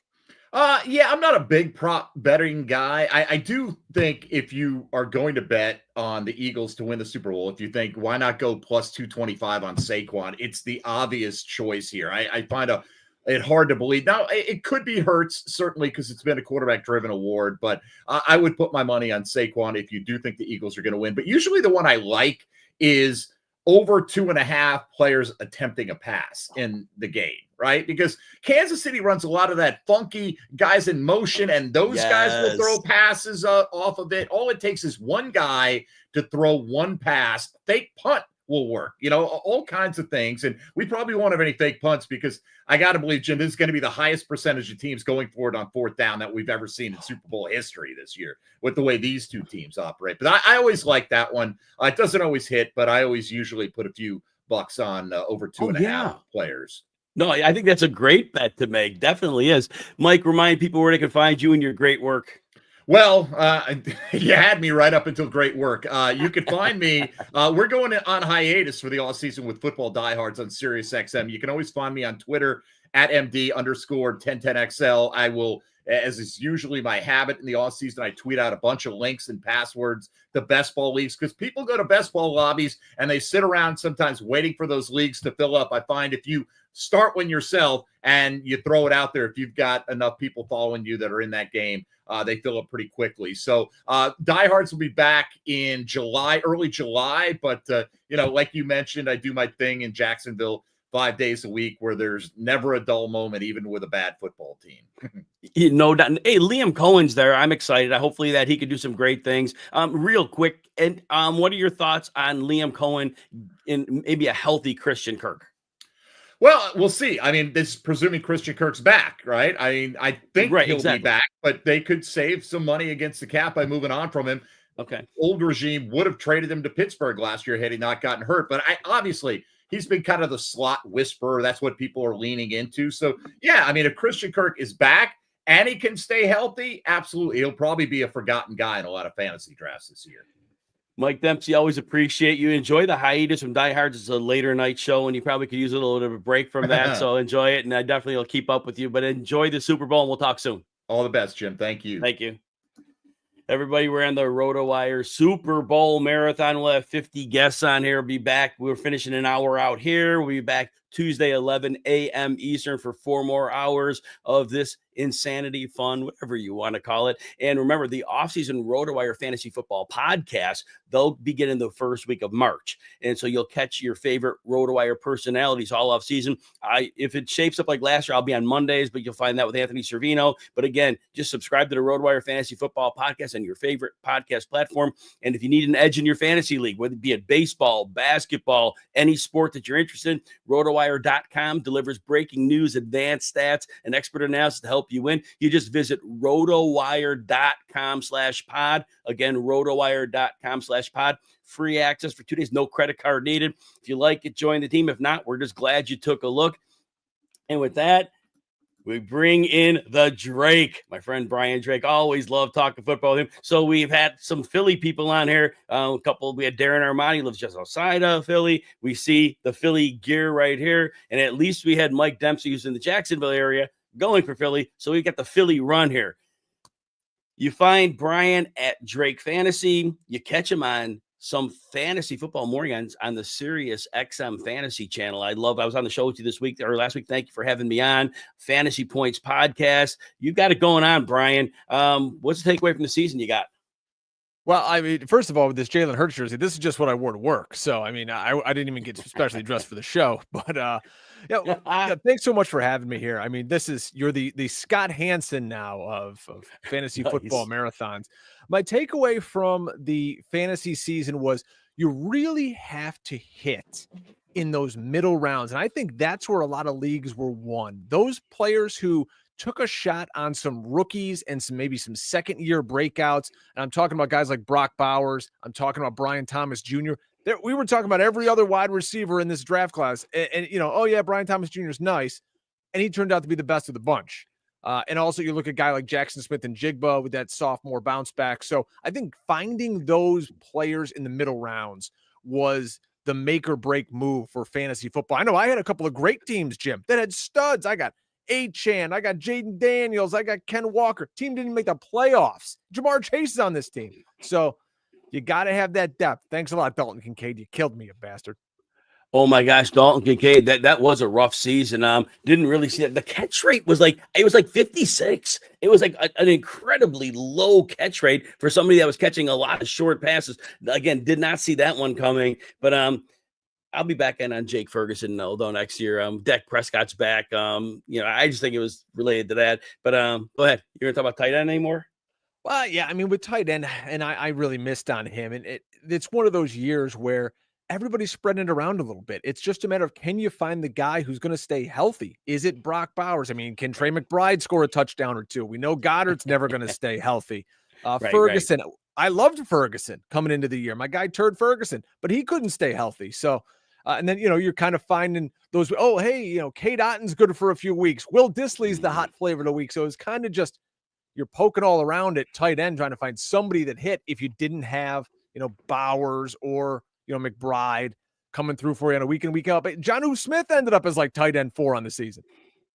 Isn't that something? And yeah, that was just incredible. And he had a career year, which was like 582 yards the prior year with Atlanta. And then we're thinking, okay, whatever. Well, that wasn't even the tip of the iceberg because he blew that away. He's going to be like 29 or 30 this year. That's stunning. And to think he was probably way misused for most of his career, just terrible. Anyway, Brian, Philly guy, I know who you're picking in this game, but talk this game out a little bit.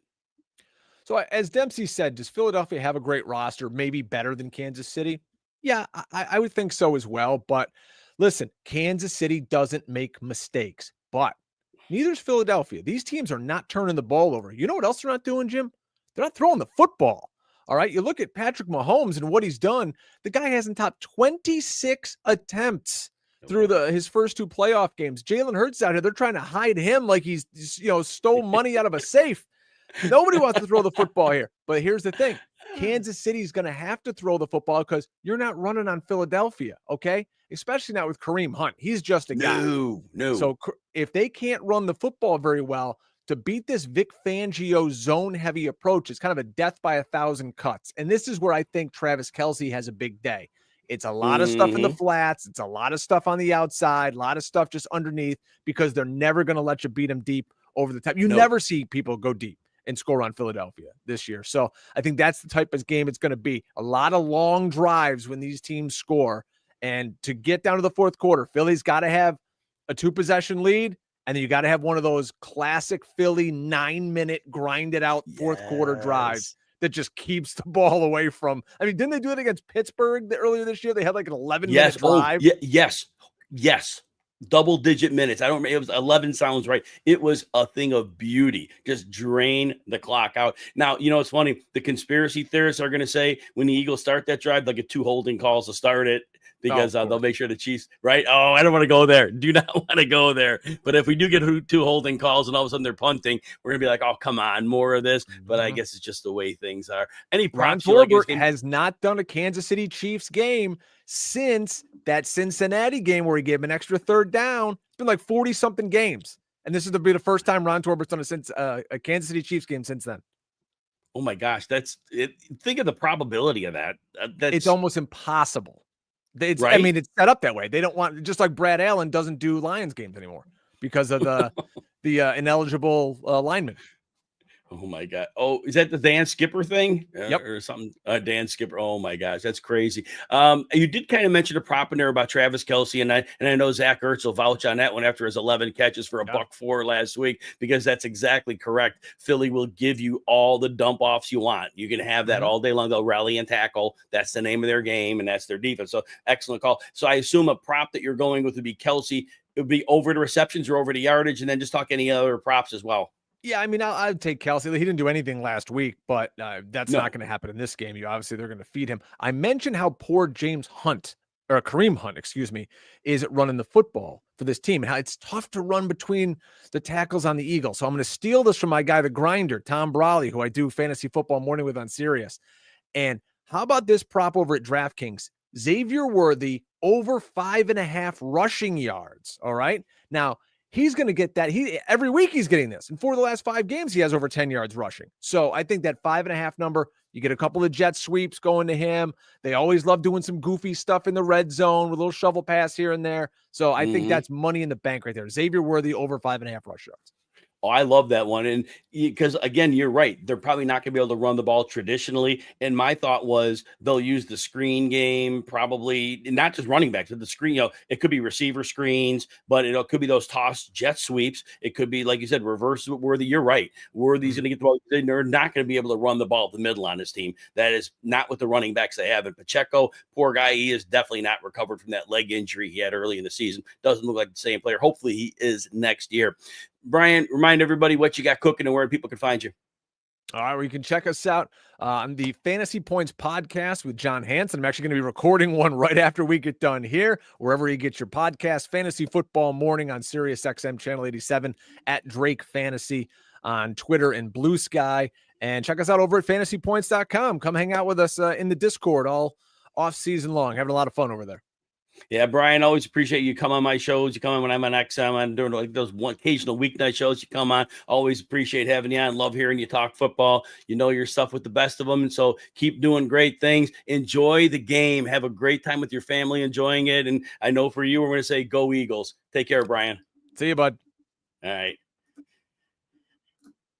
Oops, I clicked Brian back in. I clicked him out. All right, everybody. We again, RotoWire's Super Bowl marathon. We still got another half hour and change tonight. And we'll be coming back Tuesday, 11 a.m. Eastern for another 4 hours of football goodness. We'll have a total of 50 people talking Super Bowl and takeaways from the season. Hopefully you're enjoying the show. And remember, with RotoWire, if you're betting on the Super Bowl, there's a better way to track and analyze your sports bets and your pick'em tickets across leading sports books and fantasy sites. You check out rotowire.com/mybets. You can monitor all your tickets from DraftKings, BetMGM, FanDuel, Underdog, and more in one secure location. Again, that's rotowire.com/mybets. And also, if you need an edge in your fantasy league, RotoWire.com delivers breaking news, advanced stats, expert analysis to help you win. You go to RotoWire.com/pod. You get free access, no credit card needed to all of our premium features.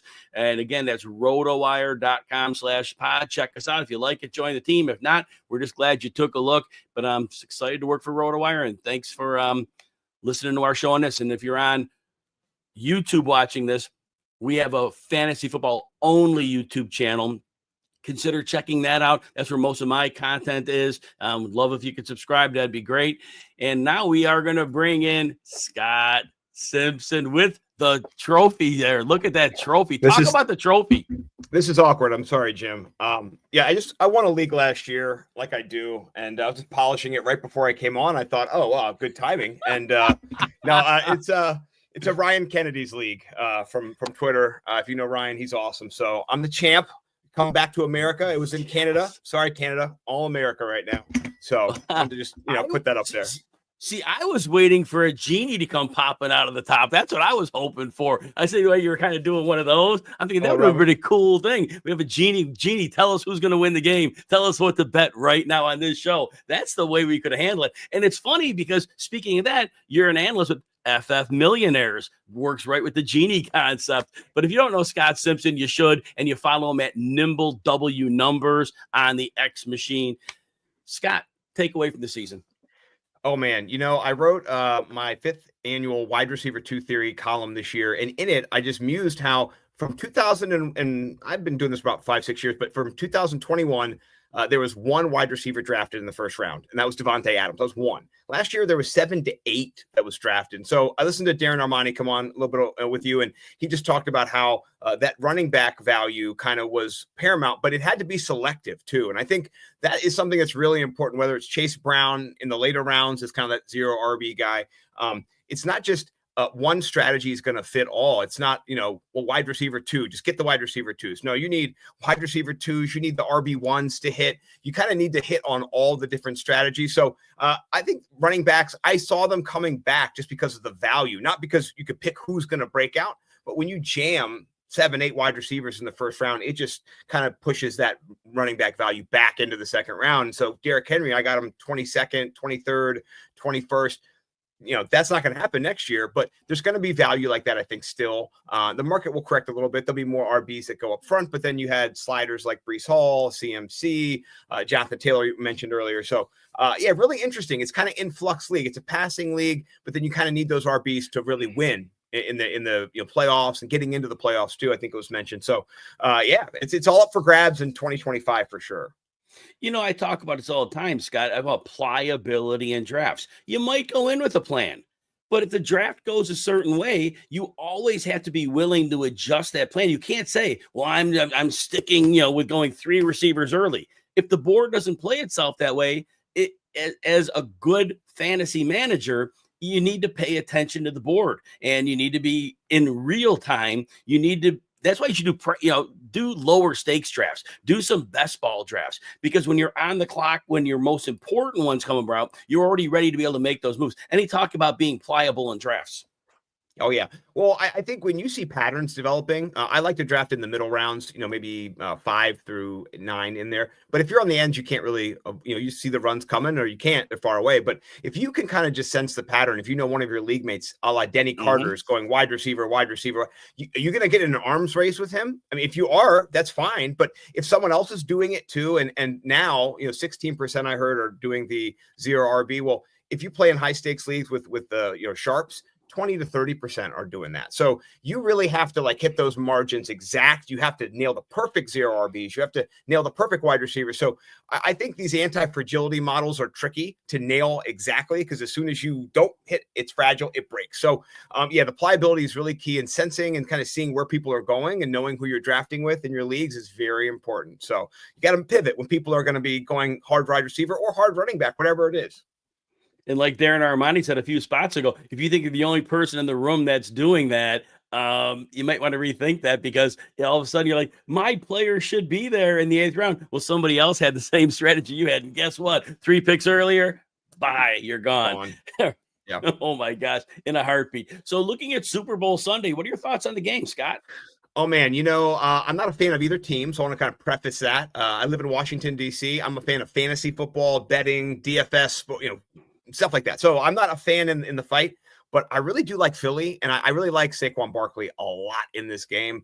153 yards per game is what Kansas City is giving up in the playoffs rushing wise. And I don't know if anyone's touched on that, but 300 plus yards in 2 games. And Joe Mixon's a beast. James Cook is a beast. They're good running backs, and they suffered against them. And you know who's even better? Saquon Barkley. He's been the best player for the last month in the NFL. No one's been better than him in the playoffs. His 3 touchdowns, he's running all over everybody. And so for me, I think the best player this year right now is Saquon Barkley. And I think Patrick Mahomes might be the GOAT or whatever they call him. And he has the most playoff experience, the most Super Bowl experience. That's fine. I think Saquon's going to rush for over 150. So that's kind of my prop there too. He's at 112 right now on DraftKings, but if you go 150, you can get him like plus 345. Wow. So if he goes on a long one, and I do like my guy, the Drake, who just came on, who talked about the plotting and the down. That's great. But Saquon needs like this much space, and then he is gone. He's so much quicker than the rest of the league's backs. And I think this is just going to be a showcase for him. So I think Philly wins. I think they cover. I think they go over. I think it's going to be 27-24 Philly. I think Saquon goes for 150, 2 touchdowns. And I'm not a big Philly fan. I wanted to preface all of that by I don't love Philly. I'm not from Philly. I talk shit online. Trash online with Philly fans all the time. So, but that's kind of how I'm seeing it go out. And emphatically, I think this is going to be Saquon's game. When you talk about betting the alternate line and like pushing Saquon to 150, I love it. Be careful, everybody out there. Here, I got lucky last week. So AJ Brown, I knew AJ Brown would have a game against Washington, but his overline, I think it was like 68 yards. And I wanted to push that up. I don't know how I settled on it.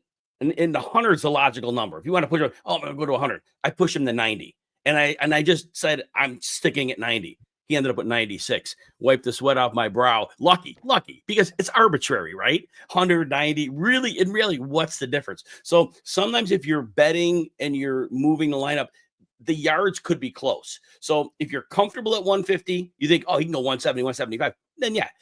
Your answer was great. I love 150. Yeah, very reasonable. But whatever props you're betting, whatever player, if you're going to an alternate number, don't cut yourself too short on that. And that's not throwing shade on your pick at 150. It's just saying I'm trying to teach the audience, because a lot of the audience isn't used to betting, the elevated numbers. But I think you bring a great conversation in. Anything else on that?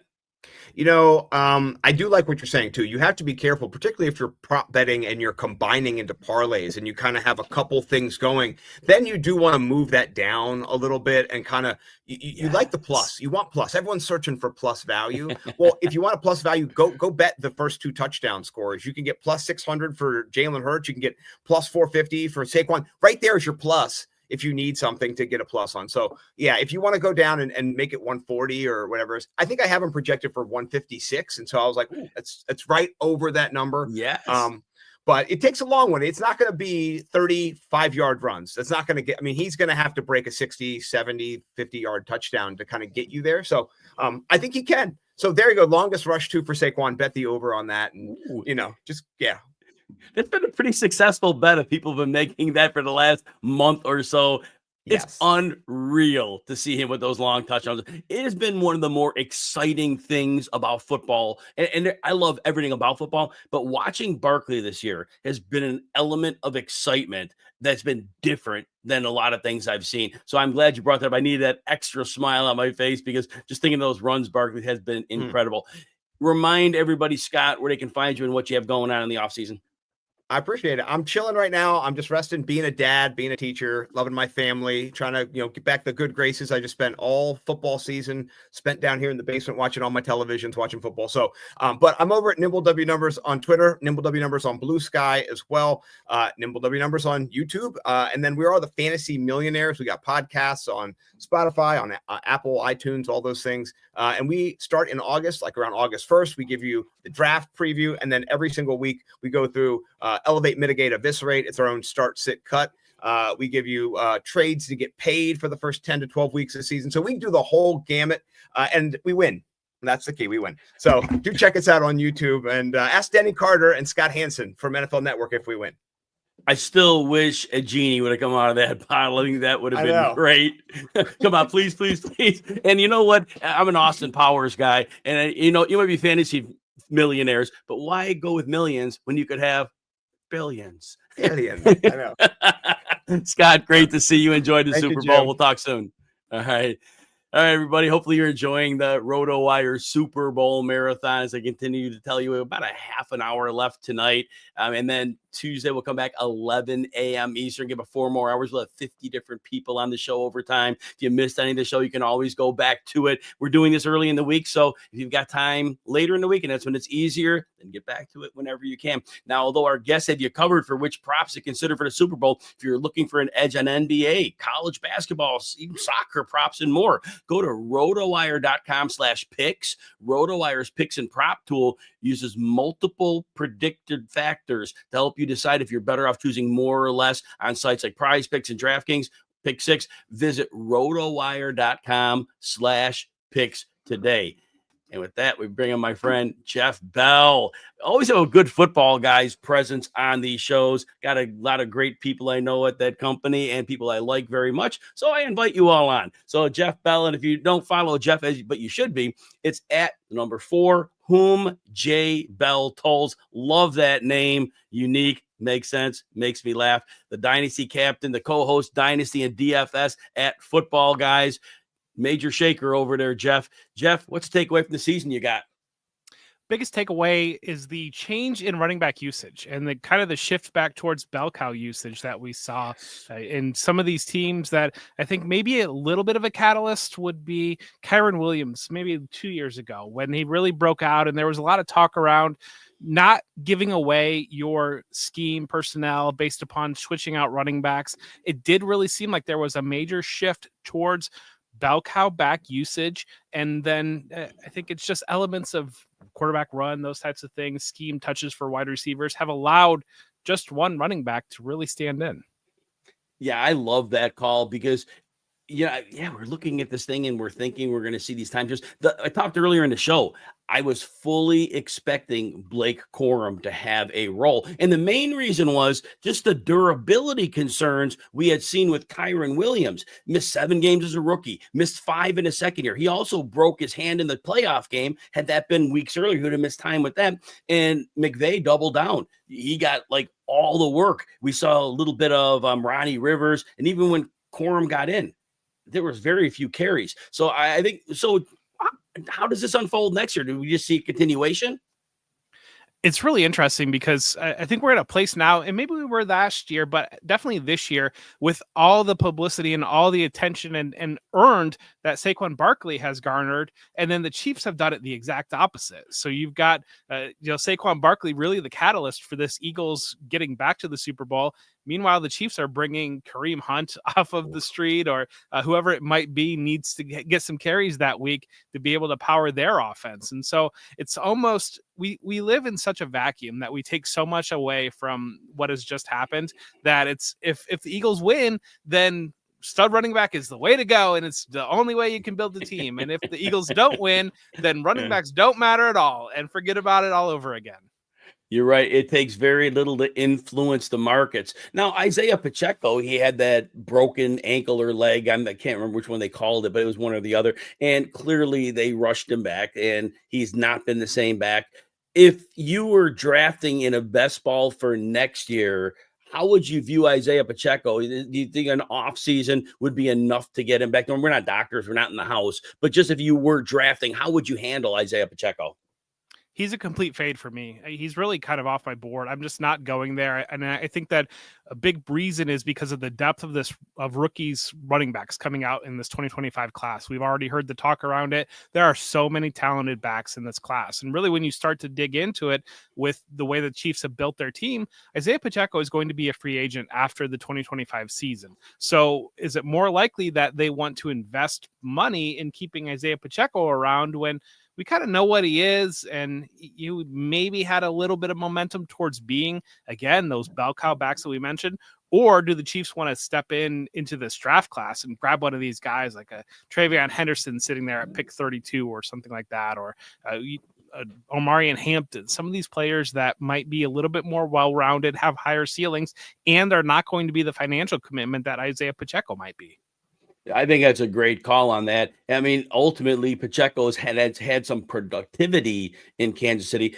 Basically, just a hard runner, and a lot of defenses were playing back because Mahomes taking the free yards, not throwing any shade on Pacheco, but he was just like fit in with what they wanted to do. And if there's any diminished version, that's problematic. Jeff, as you're looking at the Super Bowl, what are your thoughts about the game?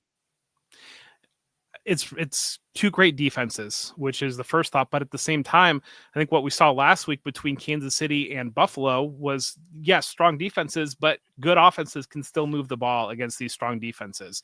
And we've seen the Eagles have just been really since about September, week 4, have been unbeatable, it seems, with Jalen Hurts in the lineup. And so they've been especially difficult to beat and especially difficult to slow down. The Chiefs really need to figure out a way to stop Saquon Barkley, which no one has been able to do. So I think that you're going to get some points. It would be my expectation, just because these offenses are so good, despite how good the defenses are as well. So the over and under in this game is hovering. It started at 49.5. It went down to 48.5 here. It's like bouncing up a little bit. Do you think the game sails over that, or do you think it's going to be too close to call?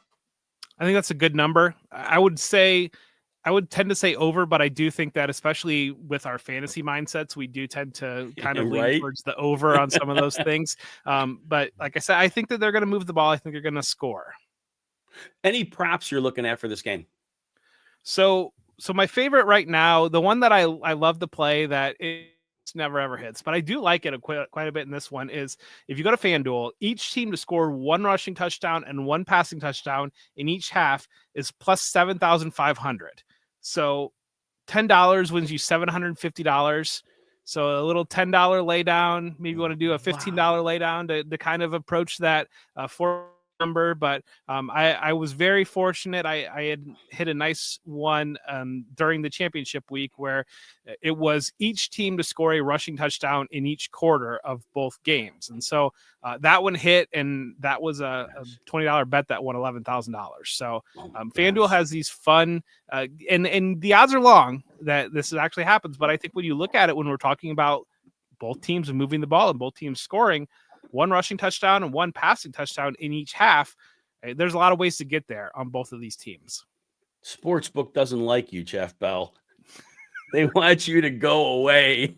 The bonuses have certainly dried up. That is for sure. Right. Oh, no doubt. And right. And if they do, you have a $1 maximum on that bet. Yes. Like, oh my God, it's too funny. But yeah, no, seriously, everybody, if you're not following Jeff Bell, you need to. Jeff is very, very sharp. I've seen a number of the bets that he made. I remember the tight end on tight end.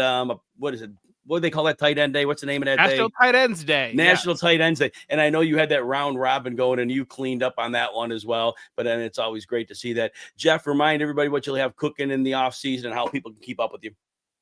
Right now, the Football Guys Rookie Guide is imminent. We are in the final stages of putting that together.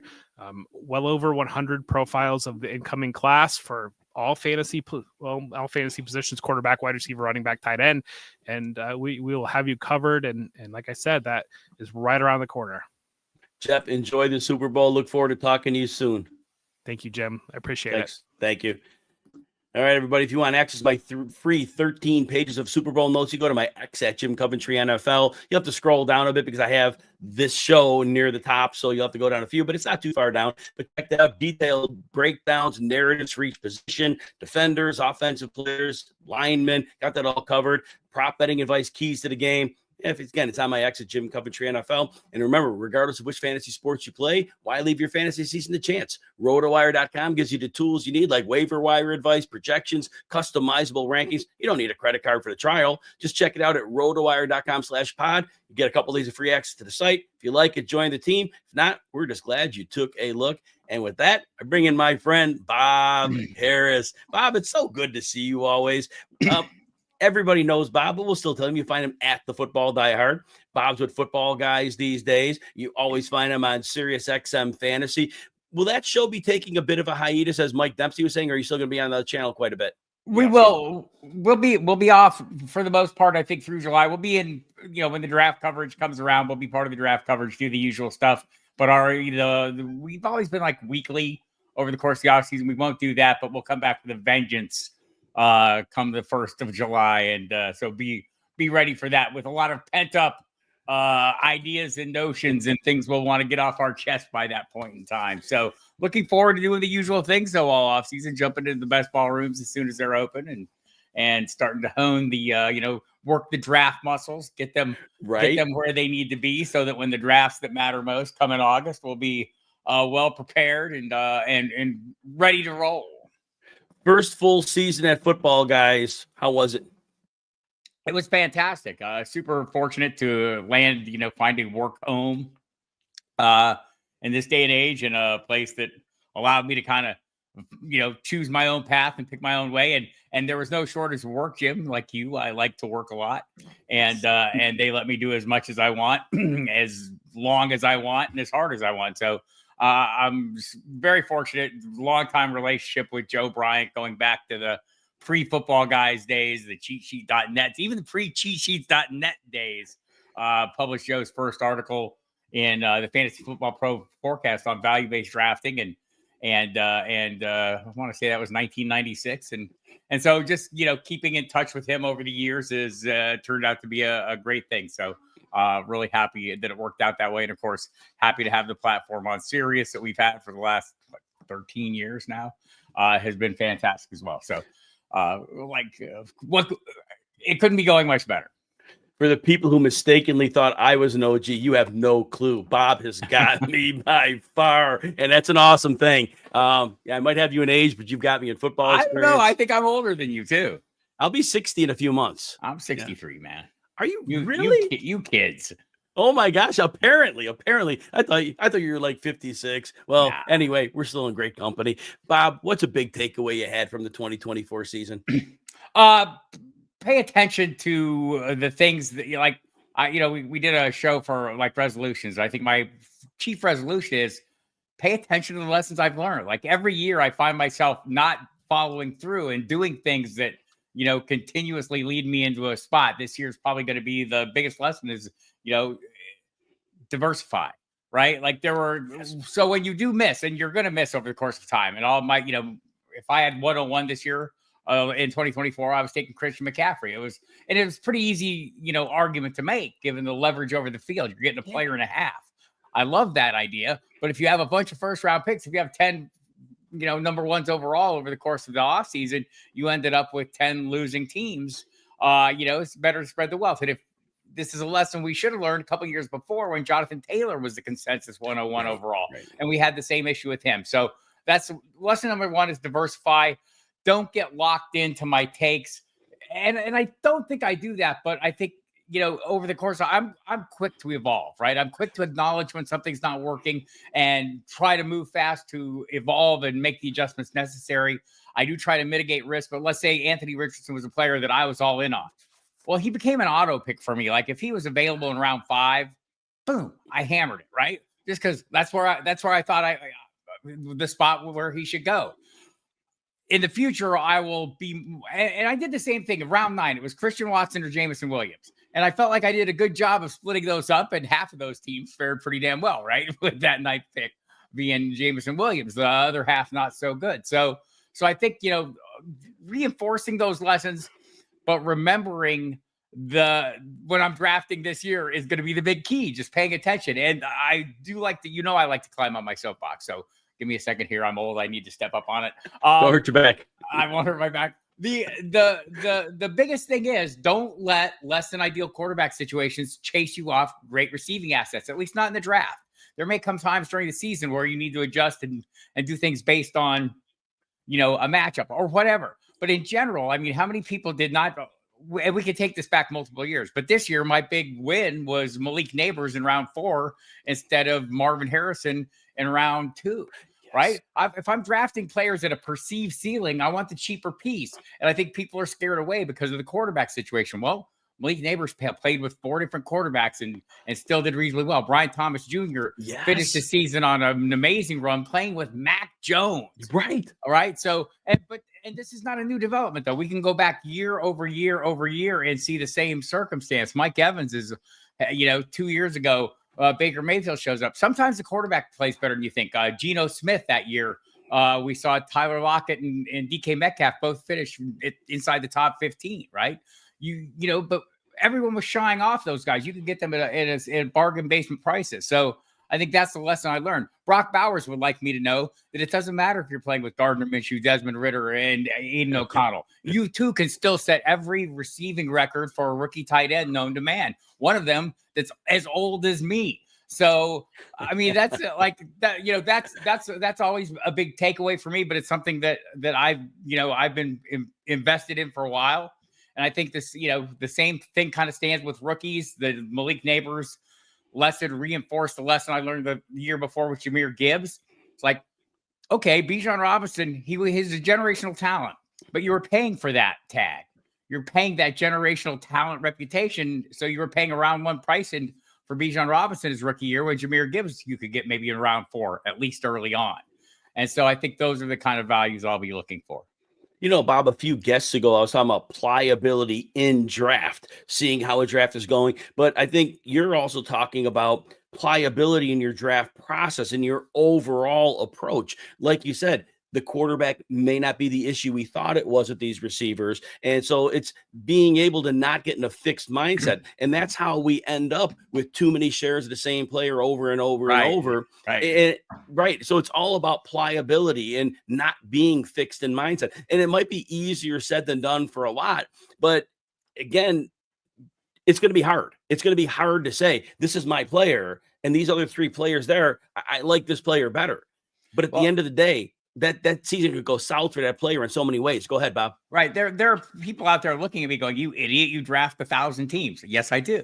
So, I draft, and they're out there going, I draft 1 team. Right. So, you've got to work with your takes, but you can take these chances on rosters. Like one of the things that this year was a little bit problematic was there's always a range of quarterbacks available at quarterback 2 prices that can cover you. This year, some of those guys came up short. Right.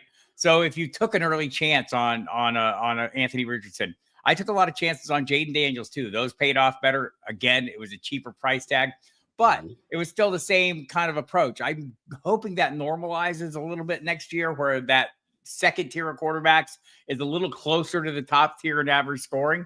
But there's always things you can do when you're drafting, even if you're drafting a single team, if you're taking chances.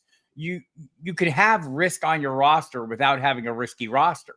You have to mitigate your risk, pick and choose where you take your chances, do them at the right price. But also, if you're taking a huge variance player, a high upside guy that doesn't show up some weeks, find the steady Eddie a little later or at another point in your draft, a guy that's going to give you that higher floor on a consistent basis to help you cover for the weeks that your big swing play doesn't come through. So those are always the things you're thinking about. And I'm going to acknowledge right now, I do have a huge advantage in that because I'm drafting a lot of teams. So if you're out there thinking I'm not doing that, you can still take your chances, but you don't have to do it at the risk of ruining your roster. And also, you get that take lock where, man, this guy is that.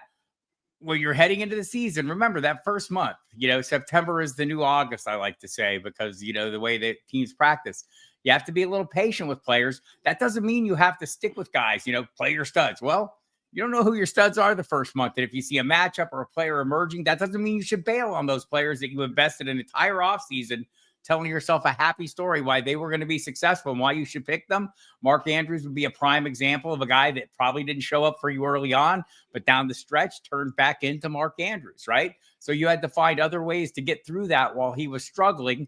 And you might miss a big game or two while they're getting into line. That's another thing I learn every year is FOMO will cost you. You keep playing players because they're going to break out.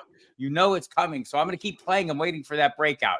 Well, I'd rather miss the breakout and then play the continued string of success after the breakout than, keep playing until the breakout. So, man, being flexible, realizing your team is an evolving thing, being right and wrong are also not permanent conditions. Right. And keeping all those things in mind. All the lessons I've learned every single year in nearly 40 years of playing fantasy football, I have to remind myself every year, pay attention to those lessons. Pay attention to what you've learned so you can have a little better success.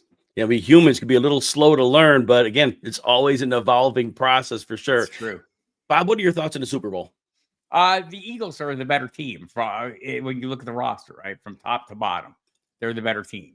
They have a great offensive line. They have a great running back, I'm told, but my sources tell me, and they are my eyes.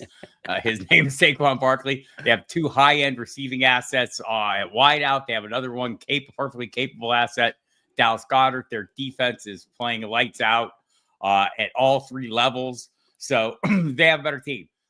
That's not to say the Chiefs don't have some things going for them.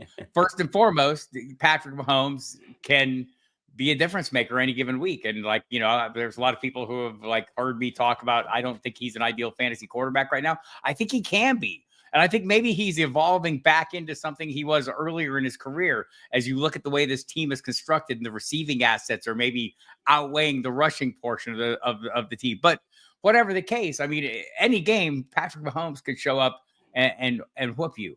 But a big part of that is Andy Reid and 2 weeks.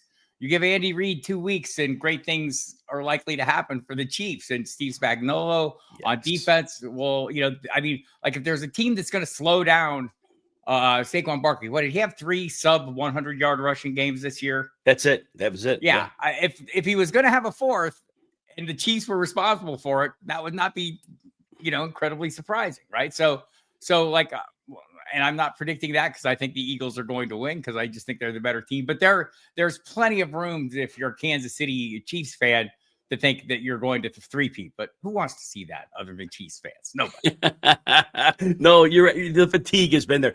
Bob, I'm a Chicagoan. I was a season ticket holder and saw every home playoff game Michael Jordan ever played, and we got greedy. We had the 6 years he played. Won them all. And I can't imagine what everybody else felt like being like, well, what about our team? And I think about all the great teams that didn't win. Like the Cleveland Cavaliers had a great team and never sniffed anything. And then, so, I get it why people are just tired of this team. And think about it. If you were in the AFC and your name wasn't Brady or Mahomes, how many years now has it been that you don't have much of a chance? Burrow got there once, but right. Think about how bad, and this could be another 10 years. Right. Honestly, this team is set up for success, and you see how they're, they keep rebuilding themselves, but in different forms, right? So they have the ability, Patrick Mahomes has gone from that 50 touchdown passer to don't have to be that guy. Don't have to lean onto that. We can play a little more defense, lean into the run. Now you see them, and you can kind of see the shift with Xavier Worthy coming on, and Rashee Rice comes back and is eligible to play an entire season, and some of the veteran pieces that are there, if they stick around, and we'll see what happens with Travis Kelce. Maybe another game, maybe a win, maybe that's his last hurrah, or maybe not, right? Or maybe he has a different role and they find another piece. to come up. But whatever the case, this team seems to be able to reinvent itself with Patrick Mahomes as the hub, and the spokes kind of can shift around and the wheel can be slightly lopsided in another direction, but Mahomes can hold it all together. So, and do, it seems like, with whatever they need him to do. So they got that going for them. And again, Andy Reid is going to be the, kind of the tip of that spear in designing how it's all going to work out. So I have a lot of faith in that team, but I have a lot of faith in an Eagles roster that is just loaded. Is one heck of a team. Howie Roseman just continues to get it done. It's such the hits in the draft, unheard of. It's been done a few times. And when you hear things like that, like Myles Garrett wants to move on, you can hear Howie Roseman. Cooper Kupp tonight is getting traded. You're hearing that the Rams have informed Cooper Kupp that he's going to be traded. Howie Roseman. The thing that I remember most from the season, Jim, is like going into the season thinking, wow, they paid a lot of money for a running back in an era where running backs have been devalued and teams have gone away from them. Well, we both know that too high safety has opened things up a little bit, right, for the running game. Howie sees this, he goes out and pays big money. And he said at the time, we're zigging when everyone else is zagging. And why am I comfortable doing that? Because I have a guy that's going to touch the ball more than 300 times a game. Well, Howie carried the ball more than 350 times a game, right, or in the season. So, he's playing a little bit, I don't want to say chess to checkers, because it's not that big a gap, but he's got to step on the field for sure. Clearly does. Bob, remind people what you got cooking as we start the offseason. I know you're taking a bit of a hiatus from diehards, but football guys, you're certainly not. Yeah, we'll be on. So we'll still be on for a couple of weeks. We'll be on through Wednesday, Thursday, Friday this week. Sunday, we'll be on 2.5 hours or 2 hours pre-game for the Super Bowl. We'll be on Monday after that. We'll also be doing a staff draft, a serious host draft that Mike Dempsey and I will be hosting. Then our last show will be next to the Wednesday after the Super Bowl, and we'll do one of our great mock draft shows. But other than that, I'll keep plugging away at the football guys. You might have heard Jeff Bell mention a rookie guide. Happily working away on that. But you'll also find my writing. I write my fantasy notebook every week or year round. So check that out. We'll have all the free agency covered, all the draft covered. It's, this is the 365-day reality show the NFL's created, Jim, and we're here for the whole thing. And I think we'll be back to back on Super Bowl on XM. I think I'm on 2 to 4, so you must be picking up right after that. Yep, we are. Oh, perfect. So back to back, we'll have a blast. Make sure you're tuning in. Channel 87, Sirius XM. Forget the TV's pregame show. You got us on the radio. You'll love that. Bob Harris, appreciate your friendship. Appreciate you. Enjoy the rest of the week and enjoy the game. Thanks for having me on, Jim. Always appreciate you, man. Thanks, Bob. All right, everybody. That's been the first episode of the RotoWire Super Bowl Marathon. We'll be back Tuesday, 11 a.m. Eastern. We'll get up to 50 guests. It'll be 4 hours. Again, thank you for joining us, and we will see everybody soon.